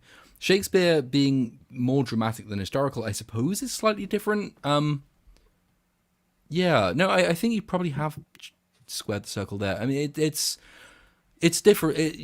There was a game studio recently. They did, I can't remember which studio it was. It was based in sort of northeastern Europe. They did a game which was set in medieval northern Europe, and it was supposed to be as historically accurate as possible. And the studio was attacked because they didn't cast any black people or Asian people there. And the head of the studio said, "Well, look, there weren't any people of that description there at the time. So what do you expect me to do? Bend history to suit you?" Shakespeare being dramatic first, historical second, I suppose, makes race casting less important. But I thought you were going to say Denzel Washington cast as McCall in Equalizer. I thought you were going to say that because obviously Edward Woodward was white, wasn't he? And then suddenly he's black. Equally good performances. Yeah. I think that the difference comes though. So when you're doing basically a dramatic reenactment as opposed to an historical reenactment, you then do have to demand consistent standards. So if it's perfectly fine for Shakespeare to cast black actors, then it must also be fine for us to do Arabian Nights and cast a white person in the lead. That's the basic point of logical consistency that I think I would demand. I don't really have a problem with culturally appropriating stories from other nations, genres. That's basically what art is built upon anyway. But when you are reaching the point where you're told, yes, it's absolutely fine to make The Little Mermaid black, but it's absolutely wrong to make Muhammad Jinnah white, that's when you have a problem, because that's a difference in standard being applied to the same art form. That's hypocrisy as opposed to simply a disagreement over the best sort of artistic... So I can be annoyed about The Little Mermaid being cast as black and seeing that as like hypocritical and lazy, but I'm totally fine with a black opera singer being in the magic flute. So that's the way I look at it. I find that balance. I personally feel that they missed an opportunity, or they even knew that this was going to upset people, and that's why they're doing it. I have to say, I really enjoyed the Movie Cynic's video about the Peter Pan and Wendy trailer, because I'm personally someone that loves Halle Bailey as the Little Mermaid. I think she is everything you would want to portray that character. But then when you watch a trailer, like the Wendy and Peter Pan, it is like so over the top, checking boxes. And this is a hypocritical moment when it's like, you could have actually, I don't personally know all of the details of who they cast, but like you really could have just like gone for it and been like, yeah, like we're going to be so accurate in casting someone that does totally represent the character in the cartoon, and they didn't. So I really think at this point they just want to have people in an uproar about everything. So the problem with this, the whole problem with this is basically they are not. It's okay. Look, they are basically insulting people of color, because what they're really saying is that people of color are not. We will not give them original characters to be. That's what they're doing. They're giving people of color hand-me-downs. That's what they're doing. And as a person of color myself, I find it very insulting that now the Doctor is black. Now Little Mermaid is black. I think it's insulting. I think we should be creating new characters for people of color and women, new characters going forward instead of going backwards and redoing canon and upsetting the fan base and all that stuff. I think that is a crime, basically. I'm of a piece with that. I think there are two different issues being discussed, which is it theoretically fine for characters to be recast in terms of race? Yes. Is it fine for characters to be recast in terms of race solely because of race? that's a different question. Like, if you're turning the Little Mermaid black, is that because the black person happens to be the best person for the role, or is it because the studio thinks, yeah, it's about time we had more black people leading major cinema productions? That's a different and more objectionable standard, I think. Back then it was, I think back then they needed to, like, this was, again, he even said it in his video, this was such a different time frame. And if you look at all the Disney princesses, it's like obnoxiously white, and it is kind of disgusting. So I really think that that was like fine. And then everything started going overboard with like just checking boxes and making it, over the top. Yeah, and you get the same thing with gay characters, which is like, why would you want to turn Peter Parker gay when you could make a new interesting gay superhero, for example? That's what I'm saying. Why will you not put the same amount of care and attention into creating a gay character as you did to the original character? So there are, well, maybe then 3 different things that are being discussed. I think it's fine recasting people. I don't really mind necessarily in terms of race, unless you're doing historical drama, in which case that bends things. I would disagree if you're recasting solely on the basis of race as opposed to talent and performance. And to the extent you're recasting based on race over performance, it's bad, again, because, as Ian says, you're not creating new characters to actually represent people properly. You're not putting the same amount of care and attention into proper representation as you did to the original characters that you're now recasting. Those are 3 different things. It's just that they do tend to go together quite well. So with Disney, right? Why aren't they going, okay, right? So you want representation. Okay, I'm going to create a new division for Disney. It's run by people of color, and they're going to sit down and write some characters and create a story so we can move forward with people of color and female. We'll have another division for females. They'll create some female heroines, and we'll move forward with that. That's what they should be doing, right? Instead of going and redoing movies and making people black instead of white and all that rubbish and upsetting the fan base and all that crap. Why aren't they doing that? They actually are. You're actually spot on. Disney has an entire different segment that hasn't really come to fruition as far as what people know about yet. But one of my very close friends wrote a graphic novel called Harriet Tubman the Demon Slayer, and he just got his comic bought to do to be in a TV series that's run under that platform. But it is literally just people of color working for people of color, creating ideas and stuff like that. But it's just, I don't think it's just mainstream stuff yet. In the next 2 or 3 years that you'll start seeing that content on Disney Plus, probably. I hope so. Yeah. I really hope so. I was going to play devil's advocate too. And I mean, look at Miss Marvel. She's an original character.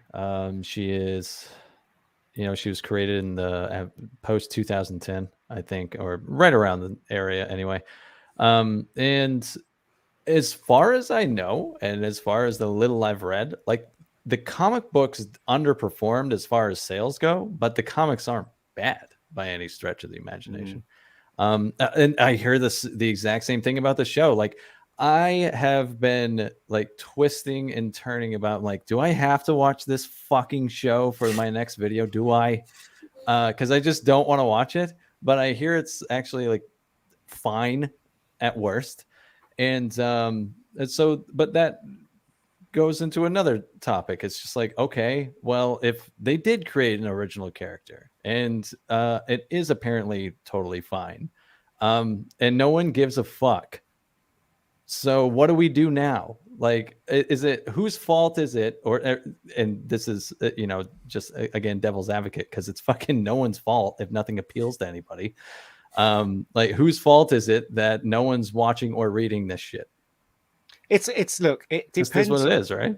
It depends on what you do with those characters. For instance, Shaft is as cool as hell, right? Shaft is he's a cool character. He's cool. He's a cool cat, right? He kicks ass. He basically solves mysteries. He's cool, right? And I think Miss Marvel is not cool. And, it doesn't matter what color that person is. She is not cool. I'm sorry. That's why the comic failed, because they didn't create a good character, right? But Shaft is a fucking awesome character.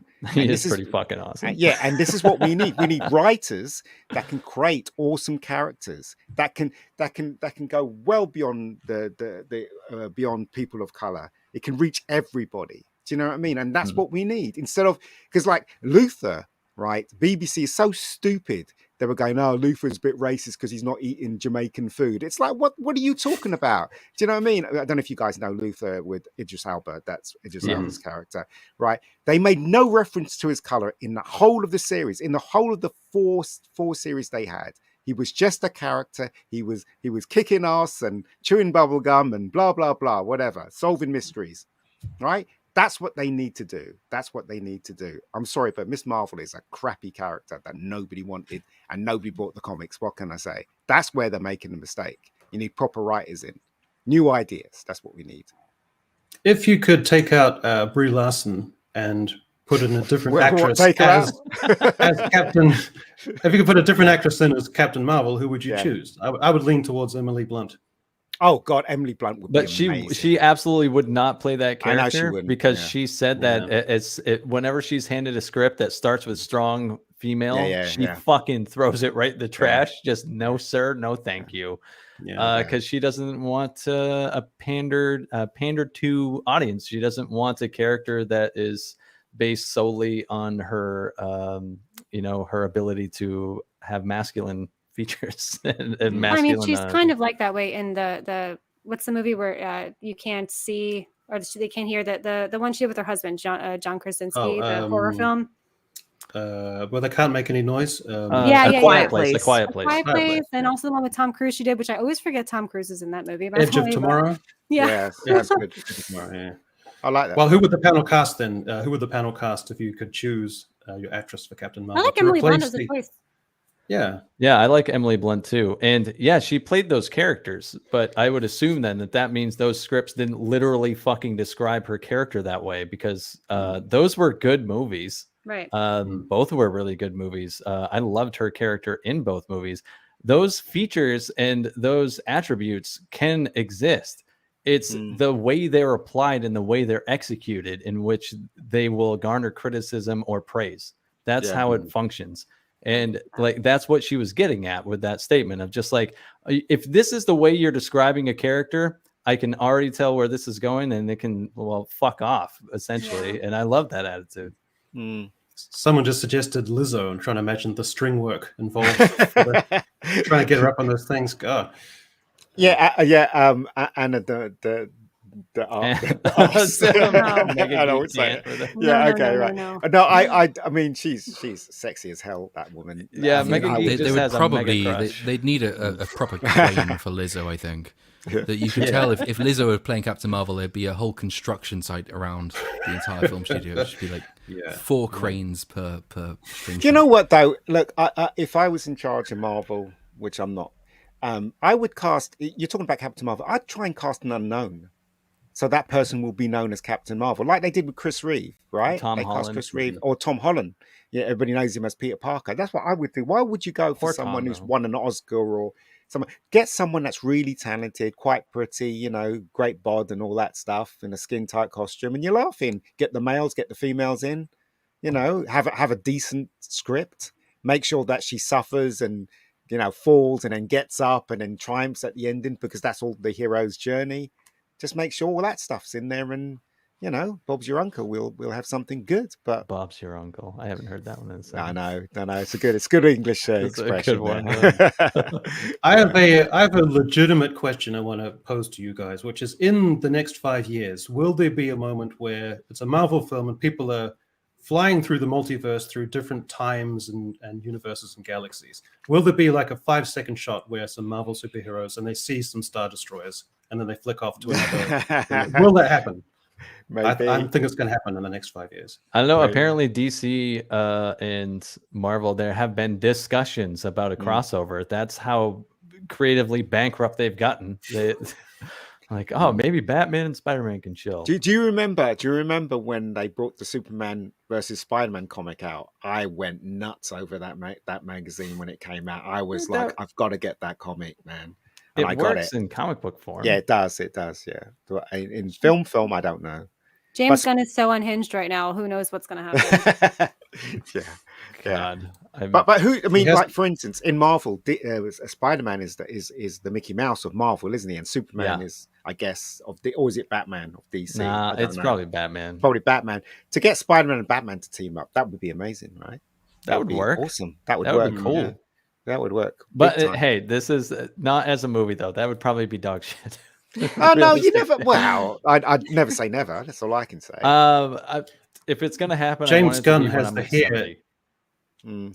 Yeah, James Gunn has the hair of someone who's been electrocuted in an '80s film. It's like it's all standing up now. As you've seen those pictures.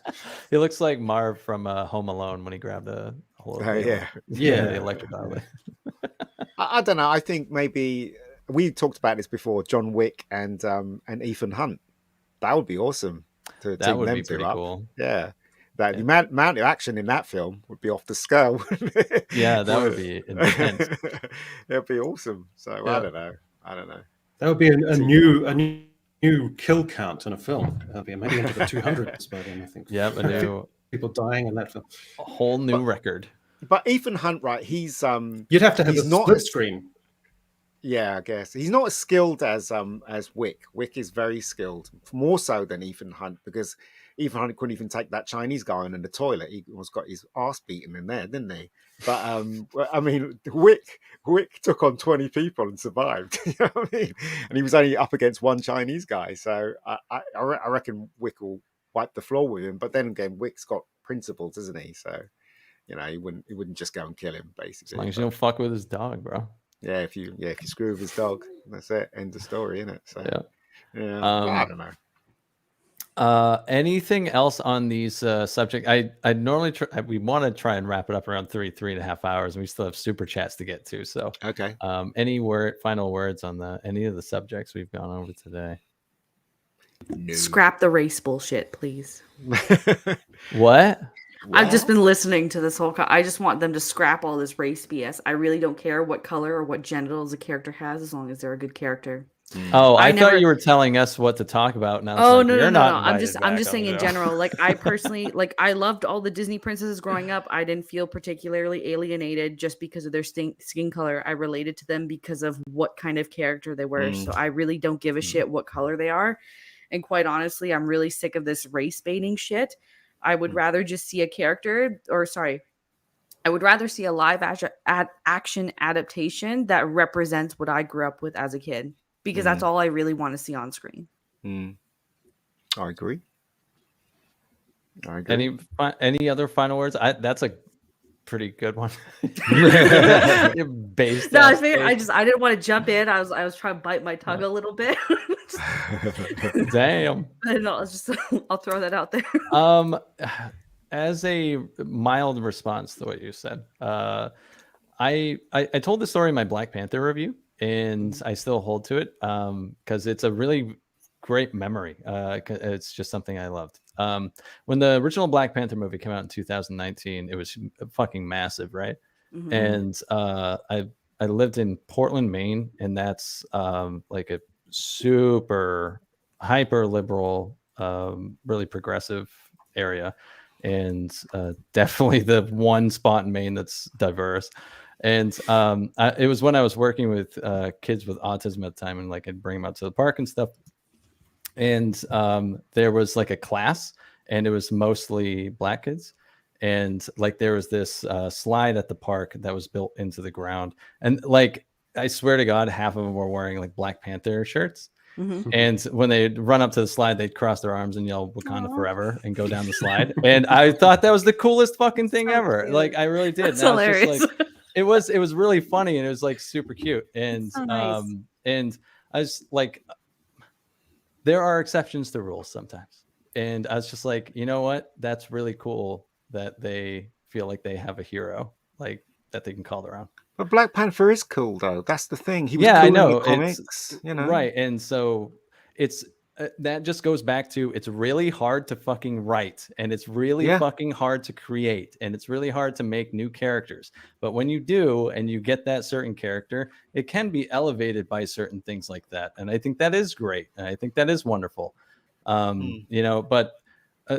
To the same thing, when I was a little kid, when I was like 5 or 6 years old, and I shouldn't have been watching this shit, but I was watching like my favorite shows to watch on TV were TV shows like Martin with Martin Lawrence and shit. I had no idea that was like for for black people. I just loved watching that show. I thought it was fucking hilarious.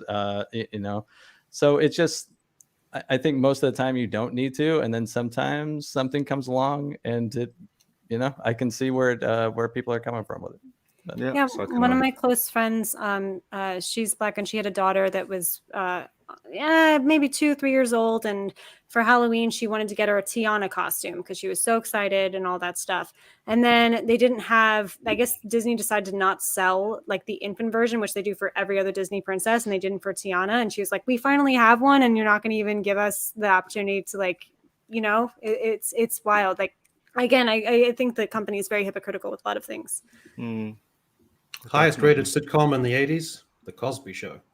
Oh, yeah, of course. Successful black family, which everyone just watched because they liked the show.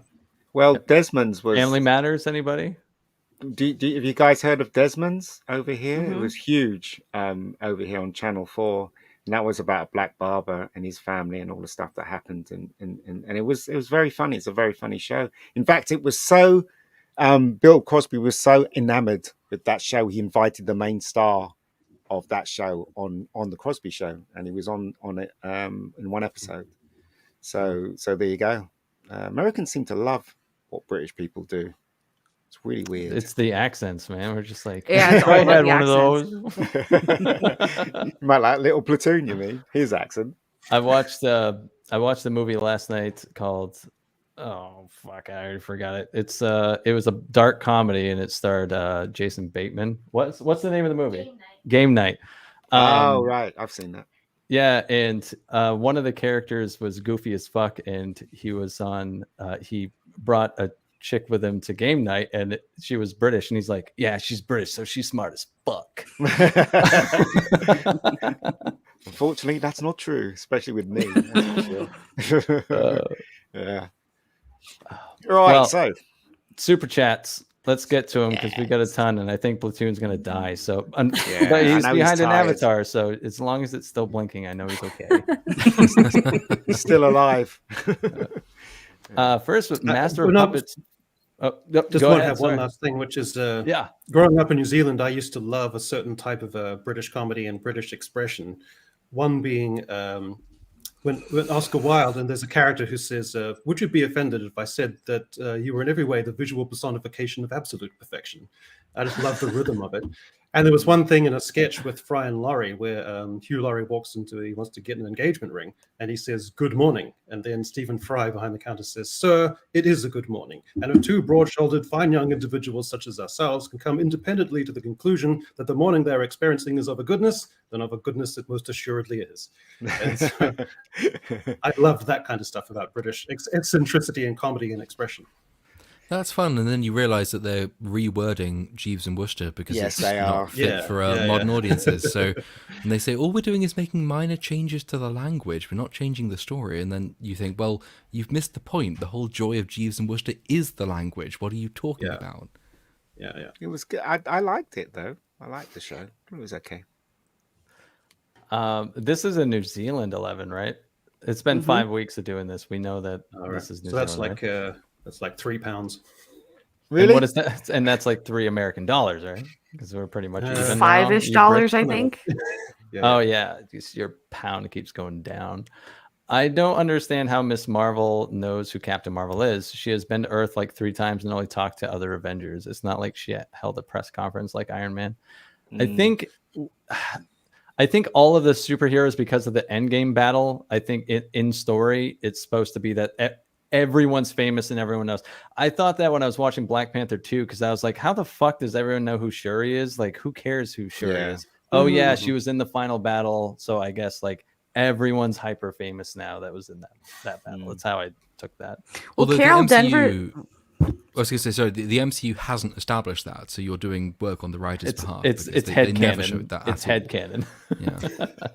Wasn't Carol Danvers, like, just popular, though, because she was, like, the first female fighter pilot or some shit in the 80s, and Well, she was, but I thought the whole subtext of that film was that she wasn't recognized for that, so she wasn't famous. That was all kept largely under wraps from what I I'm remember literally of that just film. putting my finger to the wind. It's great. We've reached the point where, off the spur, in 5 seconds, anyone on this panel can write a better backstory than Marvel can. But it's worth acknowledging that Marvel hasn't done that themselves. So, Sir Dark Hour for $5. Thanks, man. Everyone, please pronounce this word. Nope. Platoon last since he likely knows how to. Great stream, you guys. Can you pronounce that? Isn't that the name of some town over here? Yeah, I thought we discussed this last week, right? Yeah. no, it's. Are we sure this isn't something It's a racist? bird. No, It's on record in Hansard as the longest word ever spoken in the House of Commons. By, I think Jacob Rees-Mogg did it specifically to get it into Hansard. It's something like floxinausinilifipinification, I think, something like that, but that probably Sounds is about wrong. right. Sounds about right. Sounds a boot right. Party all bitch. Beautiful. Sounds about right. It sounds about right. For $1.99, thank you. If pop culture had shame, it'd commit seppuku, which is what Japanese for suicide. Japanese right? ritual suicide, yeah. Yeah. Okay. Yeah. But instead, it resembles bukkake. So Not as pleasurable though for anyone involved. You would know, Vex. Neil for $9.99. Thanks. We moved on from that insult. The Marvels look meh. Marvel is racing towards the bottom of this crap. Multiverse of Madness was my limit, and Ant-Man 3 gave me a headache. Derrickson original vision for Strange 2 was better. I don't even know what his was, but he went on to direct the Black Phone, so he got the better end of the stick.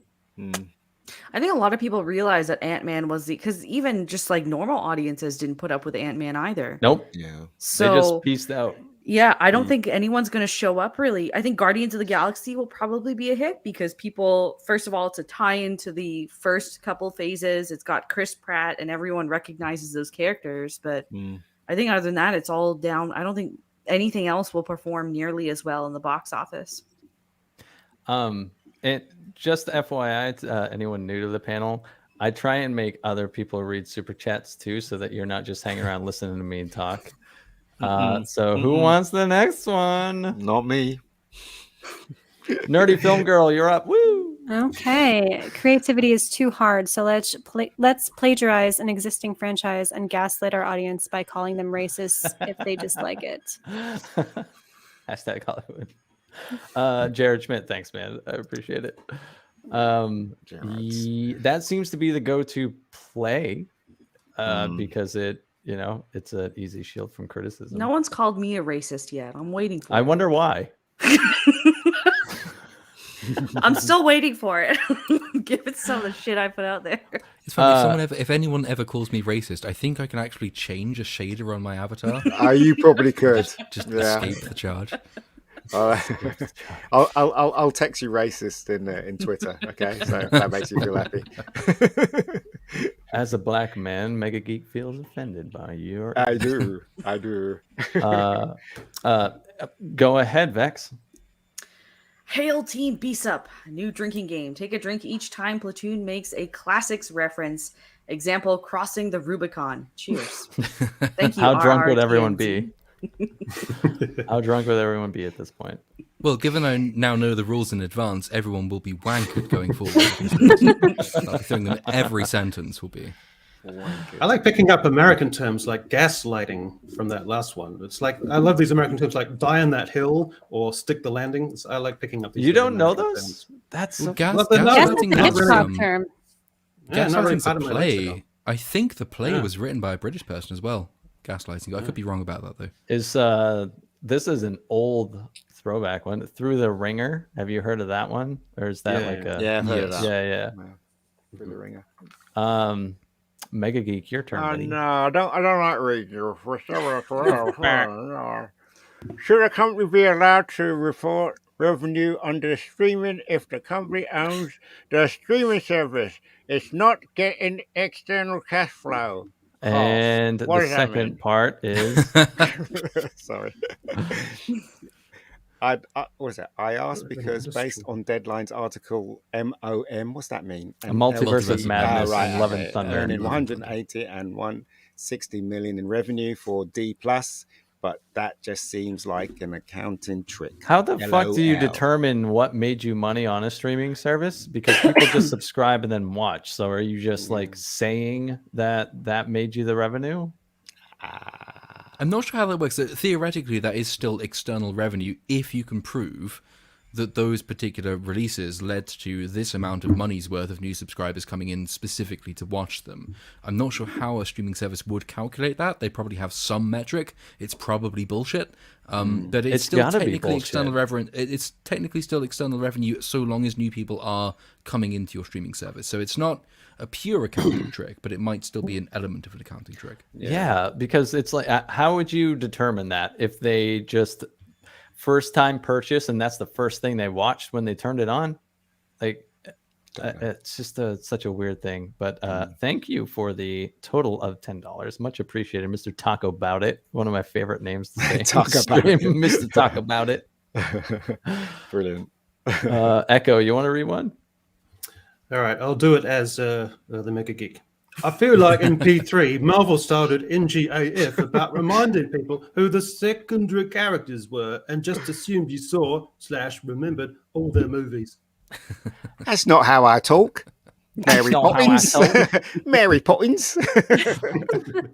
I did a Victorian chimney sweep instead. Oh, you did. Tom Abella, thanks for the $5, man. Yeah, by phase 3, you know, I discussed this last week, but it bears repeating about how, despite everything that we complain about, all the writing issues, all that shit, it's also a huge matter of just too much product, because the same thing happened in the comic books. Like there's a reason why there is a reason why they reboot over and over and over again, because they're trying to bring in new readers, because there's just too much shit. It's like impenetrable to try and start reading comic books for a lot of people, because there's just too much. And they didn't learn the lesson from the comic books and just do it with the MCU now. So it's going to be, you know, fascinating for a number of reasons moving forward. I keep wondering who you waving to, Vex. Who are you Yeah, who are you waving I'm waving to the chat. I'm acknowledging them when they say hi and bye. Okay. Hold on. Where did I say hi? Come on, where? Look, it says, looking at the okay, chat. chat, I'm out. So I'm saying goodbye to them now. How do they know that you're addressing them, though? Listen, I'm just acknowledging them. Okay, not everyone can give super chats. On that previous question, I think phase 3 might be slightly too early. Phase 3, they just about tried to account for most of their external characters, for their secondary characters. Phase 4 is where it gets dicey, because that sort of coincides with the introduction of Disney+. You can see from their perspective why they would do that, because from their perspective, it benefits them immensely if you are being channeled directly to go and watch the Disney Plus shows to make sense of what the cinematic universe is doing. However, they did explicitly tell us that was not what they were going to do. So with Ant-Man, for example, which introduces Kang ostensibly for the first time into the MCU, I had people in my comment section saying, "Oh, but Kang's explained in Loki," to which I respond, "Yes, but they told me I didn't need to watch that, so I'm not going to, because I have more profitable things to do with my time than watch Loki." The other problem is that it's not just a secondary character's problem. Like watching Wakanda Forever, I didn't think there was any central character or main character in that film. About like 7 or 8 co-leads, and you'd go from one vignette to another. And I didn't know who I was watching. I was supposed to be like tethering myself to when I was watching the film. Yeah. Mm-hmm. The mouthiest and most base person in the panel is so polite, says Marco. I bit my tongue quite a bit today. Yeah, Thank she's not you, got sir. monetized yet at all. There's been no I wanted to make C sure you words earned money off of this. The super chats are the only money being earned off this one today, because it's being re-upped to the second channel. So at the most, if everyone just wants to give it a click to try and get the second channel monetized, that'll do the trick. Hostman Socrates for $5. The Marvel trailer in a nutshell. How do you do, fellow kids? Yeah. We're hip, aren't we? Hostman again, because Hostman just loves the $5 super loves chat to host every week. You know, you're a mod. You don't have to do this, but we love you and appreciate you. Marvel sure likes to advertise their current film as solving their representation problem, then dropping it and propping up the next film as the same. That's actually kind of true. That is true. That is actually kind of a funny observation. Yeah. Hostman again for another. Hated the mashup between the theme and sympathy for the devil. Petition for the name Indiana Jones and the funeral home voter. Yeah. I can see why you wouldn't like that mashup, but I don't think it, because it blended nicely into the indie theme towards the end. So I didn't mind it at all. My off the cuff one, I think, on Open Bar was the dialysis machine of decrepitude. That's a good one. It's not off the cuff anymore, so it's not as impressive. Yeah. Good alliteration on that one. Yeah. Well, Dial of Destiny, dialysis, decrepitude. Yeah, yeah. Good one.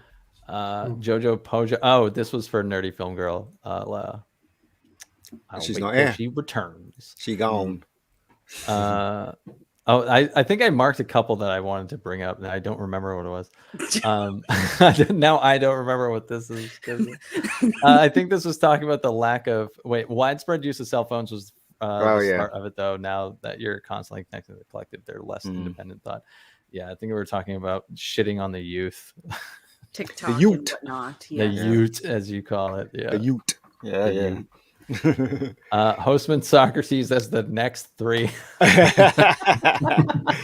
gotta give it to him, though. You gotta give it to him. I do. I got the love you, babe. Love you, baby. Andrew Breitbart was half right. Politics and culture are reciprocative. Yeah. I hated how they made the cannibal a preacher in The Last of Us.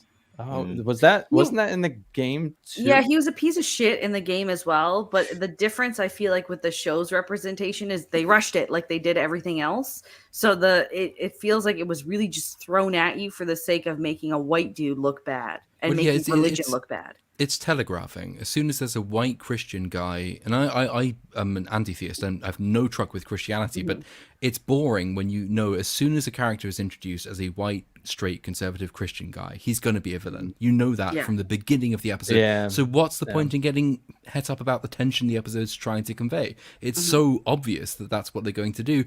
It counters your own immersion. That's the reason I liked The Last of Us Episode 3 was that they actually did something new with characters which wasn't expected. They actually told a character-driven story, wasn't born over much from the games, they deviated from it, but it was an incredibly well-told story, and it was unconventional in the way that bringing in this evil cannibal Christian was not. That was tedious, and I wish they hadn't. There was a really sad moment for me when I watched Kenobi, and they introduced the black actress, and she was presented as a evil character, a bad character. And it was just really sad because I knew as soon as I saw it that they're not going to depict a black woman as an evil character. That's not permissible. So I just knew that straight away. And I thought that was a really sad thing to think. It was kind of accurate, though, that her biggest beef was with the Asian Inquisitor. It's like rooftop Korean versus inner city black girl. Yeah. That's what I was saying about the latest Scream movie, too. I was like, there's one white character. So there's your killer. And what about Courtney Cox? There you go. What about Courtney Cox? She could have been a killer, right? Well, she's white. Yeah. But you know they're not going to make her a killer by part 6 by that point. No. And so you're right. Like it's it kills the tension of your own movie. It completely removes the immersion from it. And I don't know, like that is a 100% studio. That's a them problem, not a me problem. Like that's that's your whole representation literally biting you in the ass because it removes all tension because you're like, fucking course it was. Yeah, building in a second layer of willful suspension of disbelief. You've got to have 2 layers of it now when you watch entertainment. Yeah, well, they did the same thing, and horror is huge for me. Like I've said, but they had a Hellraiser remake too that came out on Hulu over October, and they were like. It was supposed to be some big fucking surprise that the one white guy was also the fucking like villain again. And I was like, get the fuck out of here. It's so goddamn annoying. And so, yeah, we'll move on. Nerdy Film Girl, this question was for you. Oh yeah, it's brilliant. It won Best International Film a couple years ago. It's just a story about a couple of teachers who kind of decide, like, let's do this experiment where we start drinking like a certain amount of alcohol, like just to function and see if our lives improve, because that's like the whole thing. And a lot of the teachers are better teachers, and then obviously one of the teachers kind of has like a downfall with it. It's a fantastic film, and he's incredible in it, Mads Mikkelsen. So I really highly recommend it. I love Mads. She's awesome. I do too. Yeah. Hang on. I saw a comment I want to address. I mean, Scream 6 was still the highest grossing one, so not the biggest bite in the ass. No, but it still makes you creatively bankrupt and shitty at your job. 90% through the movie, I was like, this is actually a pretty good Scream movie. But lo and behold, the ending wasn't very good and kind of ruined the entire fucking thing. I heard the kills are good, but what's that? No, I thought the kills are like really good in this one. I haven't. Yeah. No, it was. I agree. I mean, I didn't give away the ending wholeheartedly. There are some additional things, but I mean, I was sitting there with my girlfriend Britt, and she called the other half. So it's like, it wasn't entirely subverting of anyone's expectations, I wouldn't think, except like fucking 10-year-olds were like, oh my God, I didn't see that coming. But anyway, Hostman Socrates for another $5. Emo Bat sucks ass through a coffee straw. Change my mind. You can say that all you want. Just keep sending me $5. Hostman again. Again. The Virgin never drinking Bud Light again versus the Chad never drank it to begin with. Yeah. Thanks, man. Always appreciate you. Someone else want to read this one? Vex? I know which finger to put up in the air with these types of issues. This one? I think he means that one. Jonathan Frost, thank you for the 5, sir. Jonathan Frost. Mega Geek, your turn. Dark Hour for, is that $2? Platoon, we're going to talk about sports. What does it say? Legitimacy. Oh, this is when he was saying that American football isn't a real sport, but it's probably it's like not. the most difficult sport in the world. It's a dual excuse for adverts and slavery. That's what it is. What's your problem what with is that? basketball then? Hold on. What's basketball? Colonizer? Colonizer. What's basketball? A marginally less lucrative form of the same, I think. It's extremely less lucrative, actually. It's popular with the youth, though. And I'm really hoping the Boston Celtics win the NBA championship. I don't even know what that is. Nor do I. Care if you know what it is. There's a Celtic team in Scotland who play real football. I've thought about this before. I was like, if they were called the Boston Celtics, I wouldn't like the team. Why? It just doesn't roll off the tongue well. I like Boston. What Celtics sport is it? It's basketball. Oh, basketball. Yeah, so it's like netball, but for people who pretend to be. You just hate it because it was created by Canadians. Have Canadians ever invented anything good? Basketball. Sorry, Vex. Basketball's good. No. Shit on Canada, please. We're a terrible nation. Shit on Canada. Fuck it. They created a Canadian created Doctor Who, so there you go. Well, at one point in the early revolutionary period in the United States, they did debate the idea of extending the revolution to Canada as well. And then Go they get looked at those Canada and fuckers thought, too. you know what? Nah, fuck it. There's no point. Why would we want more snow? We don't need that. Was it Tucker Carlson recently put out a documentary Carlson. saying that we should, like, is it time to liberate Canada? I was like, yes, please. I've been saying this for years. Liberate us. We gotta help these fuckers out. We really do. I like when George W. Bush described Canada as our friendliest neighbor to the north. Our friendliest. I do like Canada. I like Canada. Been there Americans loads love of Canadians times. for sure. I don't know why. We're horrible people. I worked there for over 10 years in Canada. I really like the people and stuff. I was working in Whereabouts in Toronto. Canada were you, though? Toronto.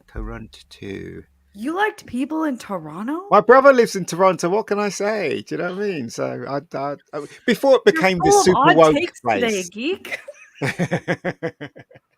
before it became super woke. That's all I can say. It was all right. I went to high school with a guy that was from Canada. I lived in Maine, so like I actually knew a surprisingly little amount of Canadians for how close I am to the border, or was. And he would get so fucking mad when I'd make fun of how he said house. How did you say house? Who's Who's and a boot and a boot. It's that's I think that's a Scottish influence. So a boot and hoose are much more Scottish English than they are English. But there was a reason. I might be butchering the history, but I think one of the reasons the Canadians didn't join the Americans in rebelling is that the British took a very different approach to colonialism in Canada than they took in America. So effectively, they turned all of Canada over to the church, and they didn't take a huge amount of government, like state-controlled interest in Canada. So there wasn't the same antipathy between the civilians and the government in Britain about tax laws and all the rest of it. It was a much more religiously conformist community, and so Canada just kind of existed as its own separate entity. I think it would be for the better if Americans had taken them over, if only because you would have avoided Justin Trudeau. But yeah, it's a long game. But how comes that? I mean, where did A come from then? Because I worked in Vancouver for 5 years, and my landlord would always say that to me. Hey, good morning, A. How's it going, A? You know what I mean? It's like, where's that come from? I don't understand. Where's the A come from? A. You're Canadian. Tell me. Yeah, where did that come from? The origin of A, the use of A, predates Confederation. Its first known use was in an Irish play written in 1770. Wikipedia. You know, at least Letterkenny came out of Canada. Exactly. And Degrassi. And Degrassi High, yeah. Degrassi High came out of Canada as well. Party, whatever, for sorry, for $1.99. Pour the Bud Light out, crack open a Guinness. I mean, Guinness is also kind of shit. I don't like Guinness at all. It's also Not a fan. kind of shit. Not a fan either. Yeah. I was in Dublin like 2 years ago, and we drank nothing but Guinness, and it's really hard to drink lots of. You become like the Hindenburg. If someone lights a match next to you, you will explode. It's not fun. I love it, but I'm only having one for sure. Like, there's no way. I just had a thought. If we were to take over Canada, if it would just be one giant state, I don't know. That's for us Americans to discuss. The French half that hates the English half. So you've got at least 2 states there. That's true. There was a town in Maine that's like right on the border of Canada where you could literally throw a rock and hit Canada, and it was called Frenchville. It's like it's literally called Frenchville, and everyone spoke French. Yeah, it felt like it was out of a shitty children's fantasy novel or something. Hostman Socrates for $5. I'm gonna disagree, Lord. The Bud Light can shooting isn't the same as the Harry Potter burning. The Bud Light people are in the right here. What? Hostman with the takes today. I will disagree with your disagreement. I think both are incredibly irrational, identity politics driven responses to major cultural issues. I'm going to agree with Platoon. I agree with that as well. Yeah, like what he said. I think like myself, I probably side more with the fans of J.K. Rowling than I side with the fans of Dylan Mulvaney. But it's still a weirdly vituperative response to a cultural issue, which is much more based in emotion than it is in politics or analysis of social issues. So, yeah. Yes, I'll take that, Hostman. All right. Claudia Pimentel, am I saying that right? I think so. Close enough. Well, thank you for the 1999. Wow. Think the problem is not the LGBTQ plus; it's the performance or caricature of women this person portrays. Dylan Mulvaney portrays. Women don't behave like she does. That dumb little girl stereotype is what bothers most of us. I've heard that. It's a very camp gay person's idea of what a woman is. And camp gay people don't represent gay people, never mind women. So, yeah, the fact that it is such a caricature is the offensive part about the portrayal, I think. There's nothing sincere or genuine or deep about that. It's just, well, it's like somebody wearing drag and being a drag queen. Dylan Mulvaney is effectively a drag queen plus one. Yeah, the trans people in my life don't like make a point about it. Like they want to be... And this is anecdotal, but I mean, like I've known a handful of trans people throughout my life that a couple of them I'm really close to, and like none of them have wanted to like talk about that shit all the time. So it is like, you can't see it any other way as like, an absolute grift. Even if Dylan Mulvaney is completely trans and that's who she is, but it's just there's something that doesn't sit right with it because it just feels like it's a show. Like everything feels overemphasized. Yeah. And also, there's no differentiation between how Dylan Mulvaney acts as a woman versus how Dylan Mulvaney acted as an incredibly talented person. You can see the Price is Right episode that Dylan Mulvaney was on. It's like the same fucking human being. Yeah, it's. I've known a few very, very camp gay people, and it's an insufferable type of person. Like, I've never got on with any of them. That they are just maddening because it's like, you're not a person. You are playing a part. You are not being who you are. There's nothing more interesting or more exciting about being just gay than that's who you love. But if you want to turn it into a character, that's because you want society to recognize you as something that's very much other than the norm. In which case, it's something more than just being gay. That's about being performative. That's about being someone that people have to look at. You're putting on a performance when you're doing that. That's not genuine. And all of these people can get in the sea, as far as I'm concerned. I think some of that derives initially, I think, from a very protective impulse that if they're very different, then they want to transmute that into being the clown and to being funny as a way, a kind of to diffuse difficult, maybe aggressive situations when they're young. And I think a lot of that just sort of subsists and carries on into adult life as well. But I think it has that initial impulse. Yeah, it's my initial thought was like, well, maybe it's also just the age and social media influence and all that stuff. But all the same, like, I know the very young person that's trans, and they don't want to fucking talk about that. Like, you know what I mean? Like, they would like you to accept it and move on. And like, if misgendering happened or anything, like, totally cool. And there seems to be a difference. And I don't know, probably not a converson for the end of a live stream. I think it's also partly, well, you say that, but now I'm going to do it. It's all also right, here we partly, go. it's partly a response. I think it's partly a response to the gradual acceptance of being gay. So even back when, I know Echo Chamberlain brought up Oscar Wilde earlier. So even back in sort of the 1800s, when people were gay, there was a marked aesthetic difference. Like, the dandy was quite well known as a gay archetype. People who were slightly more effeminate would wear slightly more flamboyant clothing. You would wear a green carnation, for example, if you were going to the theatre. Oscar Wilde and Alfred Douglas, his inamorata, got in trouble for doing that together.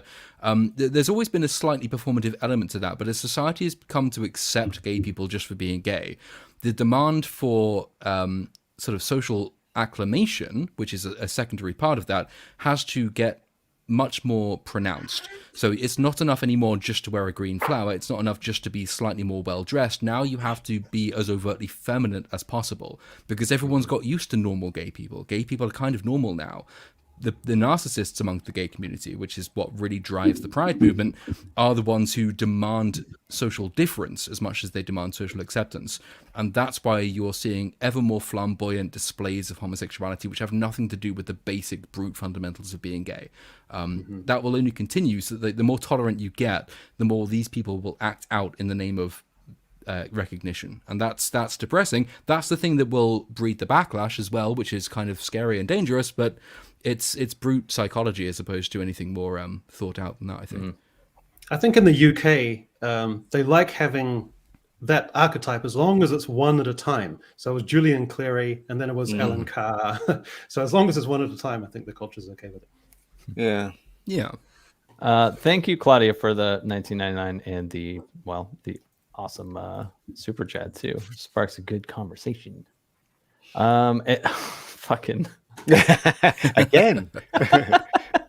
Ostman again. Michael Knowles breaks down the rise of Dylan Mulvaney. If anyone is interested, you can find that out. Thanks for the other 5, Hostman. Good Lord, man. You're going to run out of dough? You send us so many super chats. I'm not complaining. I just just looking out for everybody. Camel Patterson. Well, I marked this because it was probably a cool question. Hey, Cynic, Platoon, and company. What is your favorite decade of music, and who is your favorite artist from that era? Sorry. Late 90s Radiohead, early 2000s Muse. Ooh, yeah, I love the Muse. I love Muse. Yeah, they're awesome. Motown all the way for me, mate. Nice. From grunge to OK Computer, that span. Damn. Vex? You guys are too young for me. Everyone's This is a too young hard now. question to answer. It in is a all hard honesty. question. Yeah.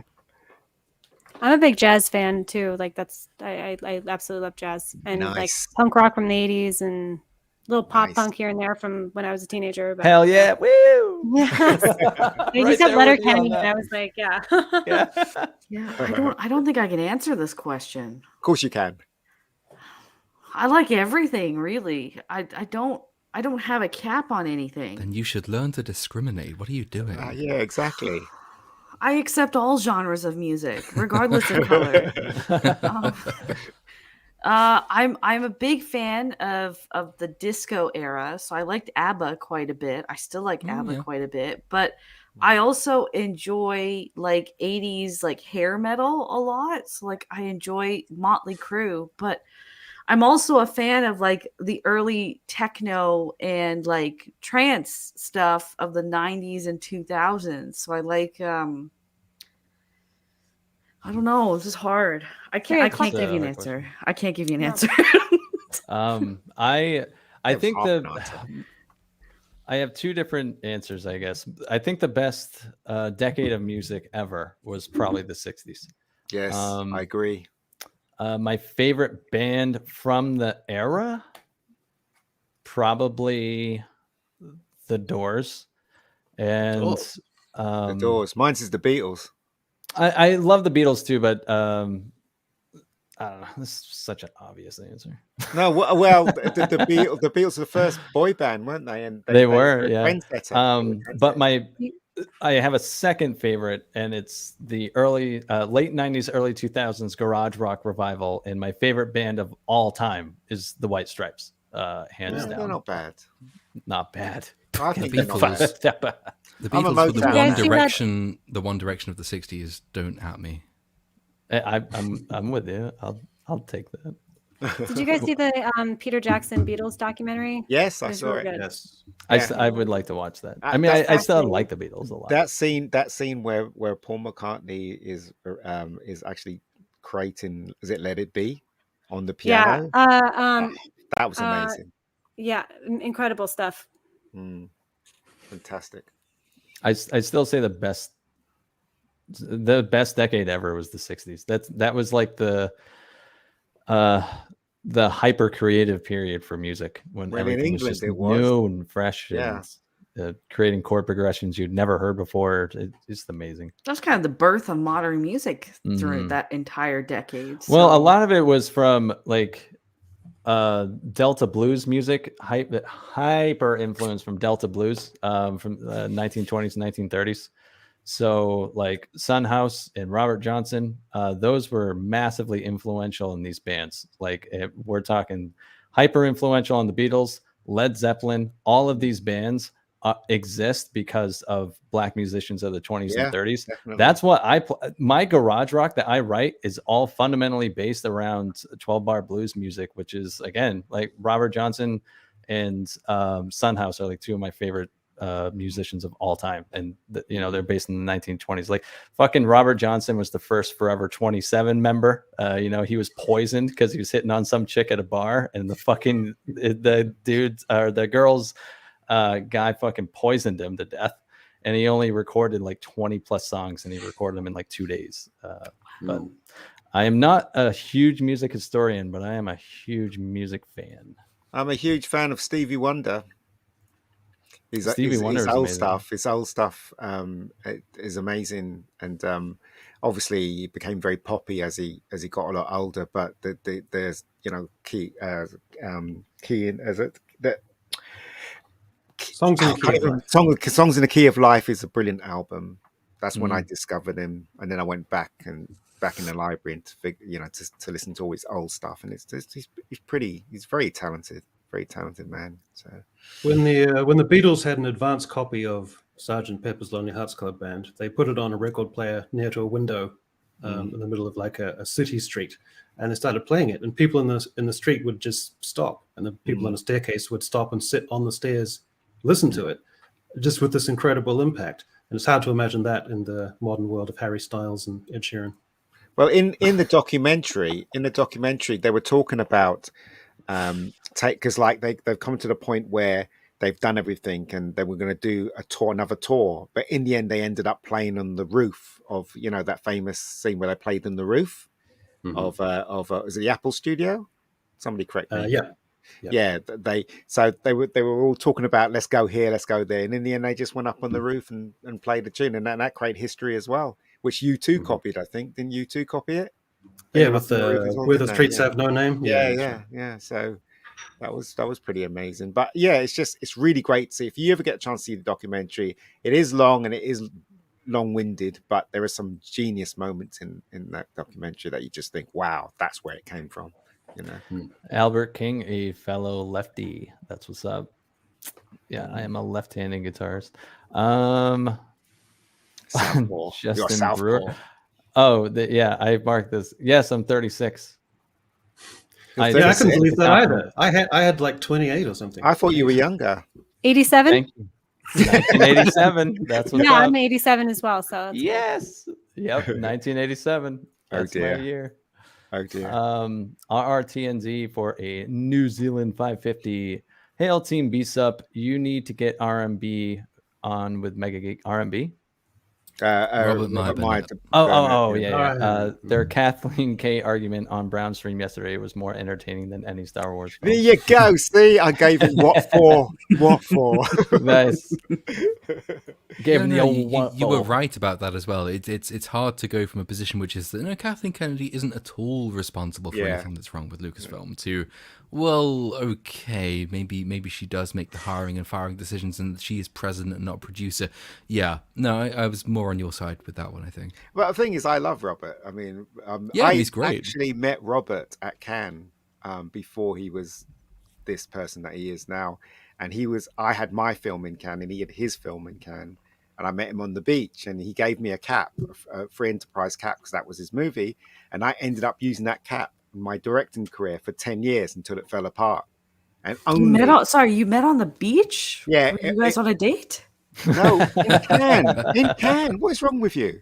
Cannes has a beach. I'm just picturing like these two movie makers just walking on the beach, just la-di-da, and they just...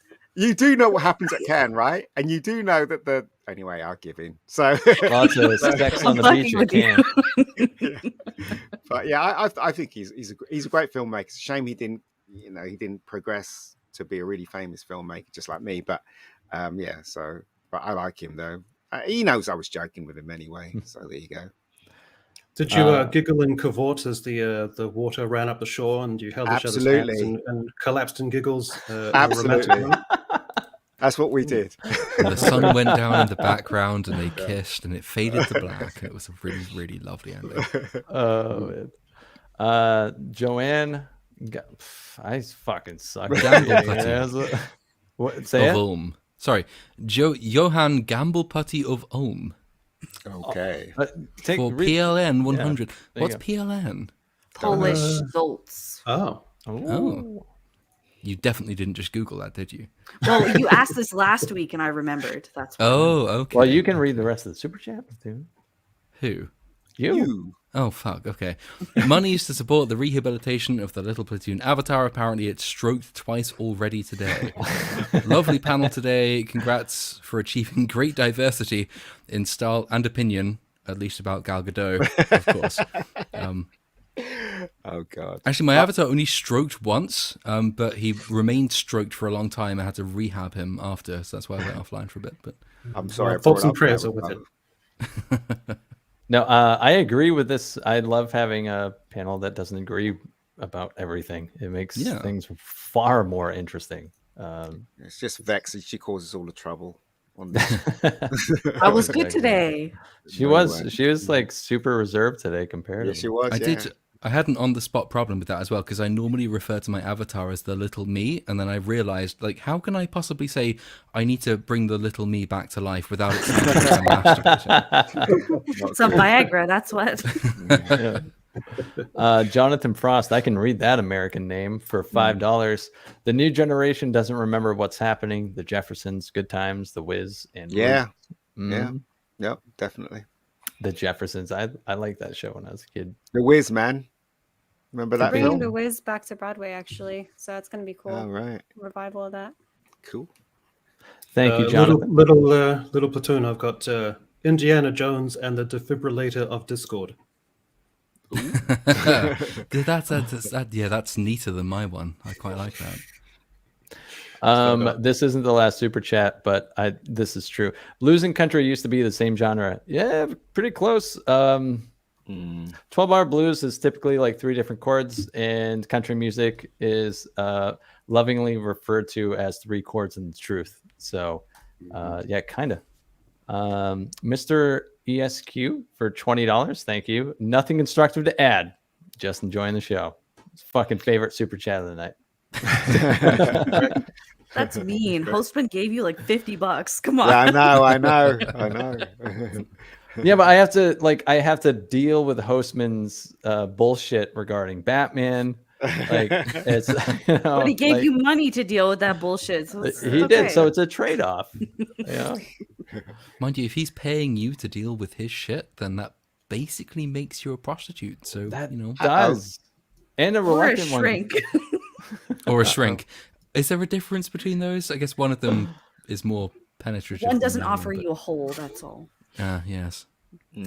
Those are all the super chats. So thank you very much for everyone who sent us in any and anyone in the chat just for watching. Always appreciate everyone here.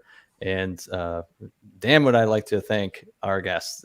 I love having a diverse group. I really do. I love having a people that don't agree with us on everything. It's I mean, me and Platoon don't fucking agree on everything. So no, you like shit films. What are you once in a while we'll agree, like on Mario, and next year will be something different. You know, I'm sure we will probably agree on the Marvels as well when that comes out. That's probably true. Only you could say shit and make it sound eloquent. That's true. Shit. Next week, I wanted to do it this week, but next week I was thinking about I wanted to write out a short video essay and have it write it as Little Platoon through ChatGPT, and I read it in my shitty Little Platoon accent.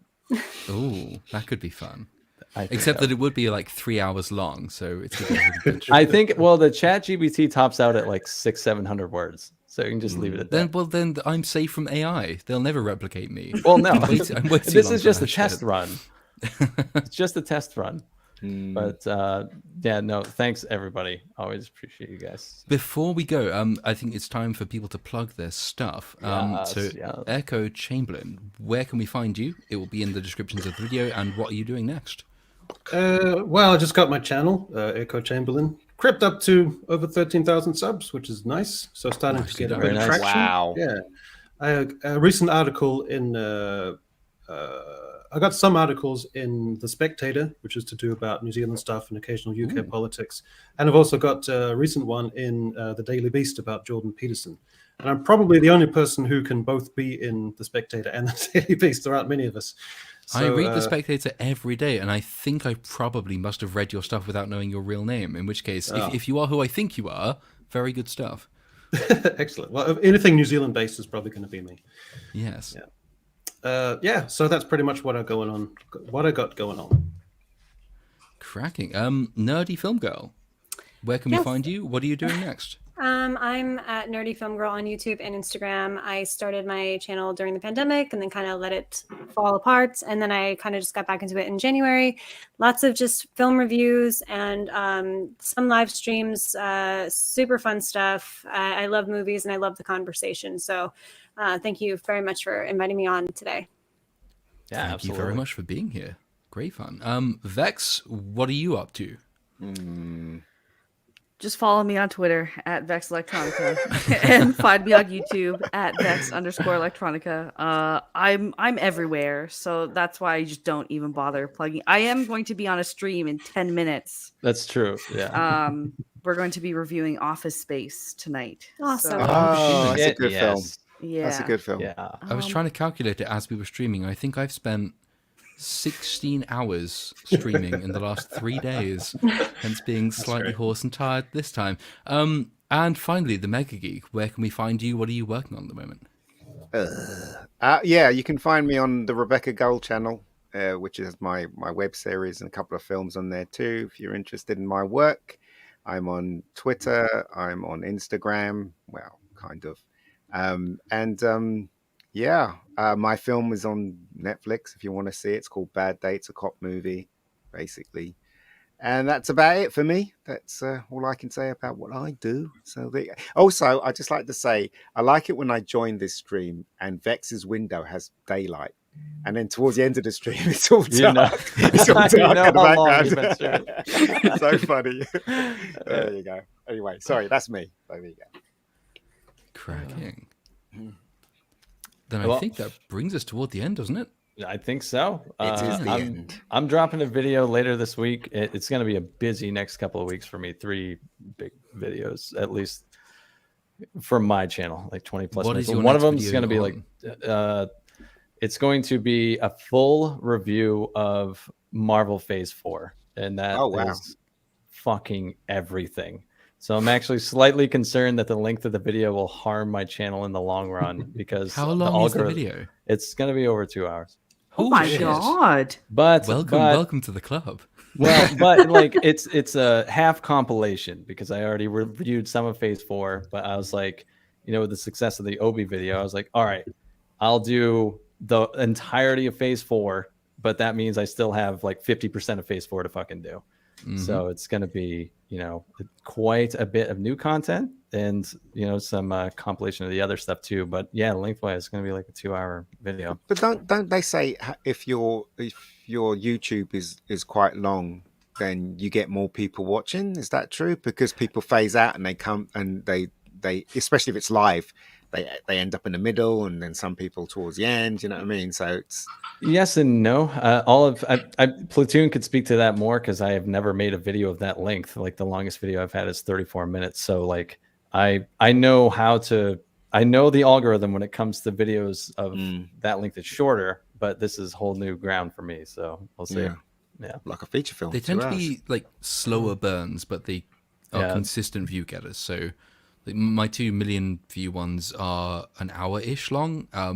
Rings of Power Part 1, which is 2.5 hours, has been creeping up sort of steadily for 6 months. So, it won't be as immediately successful, but it will be more successful over time, is my experience.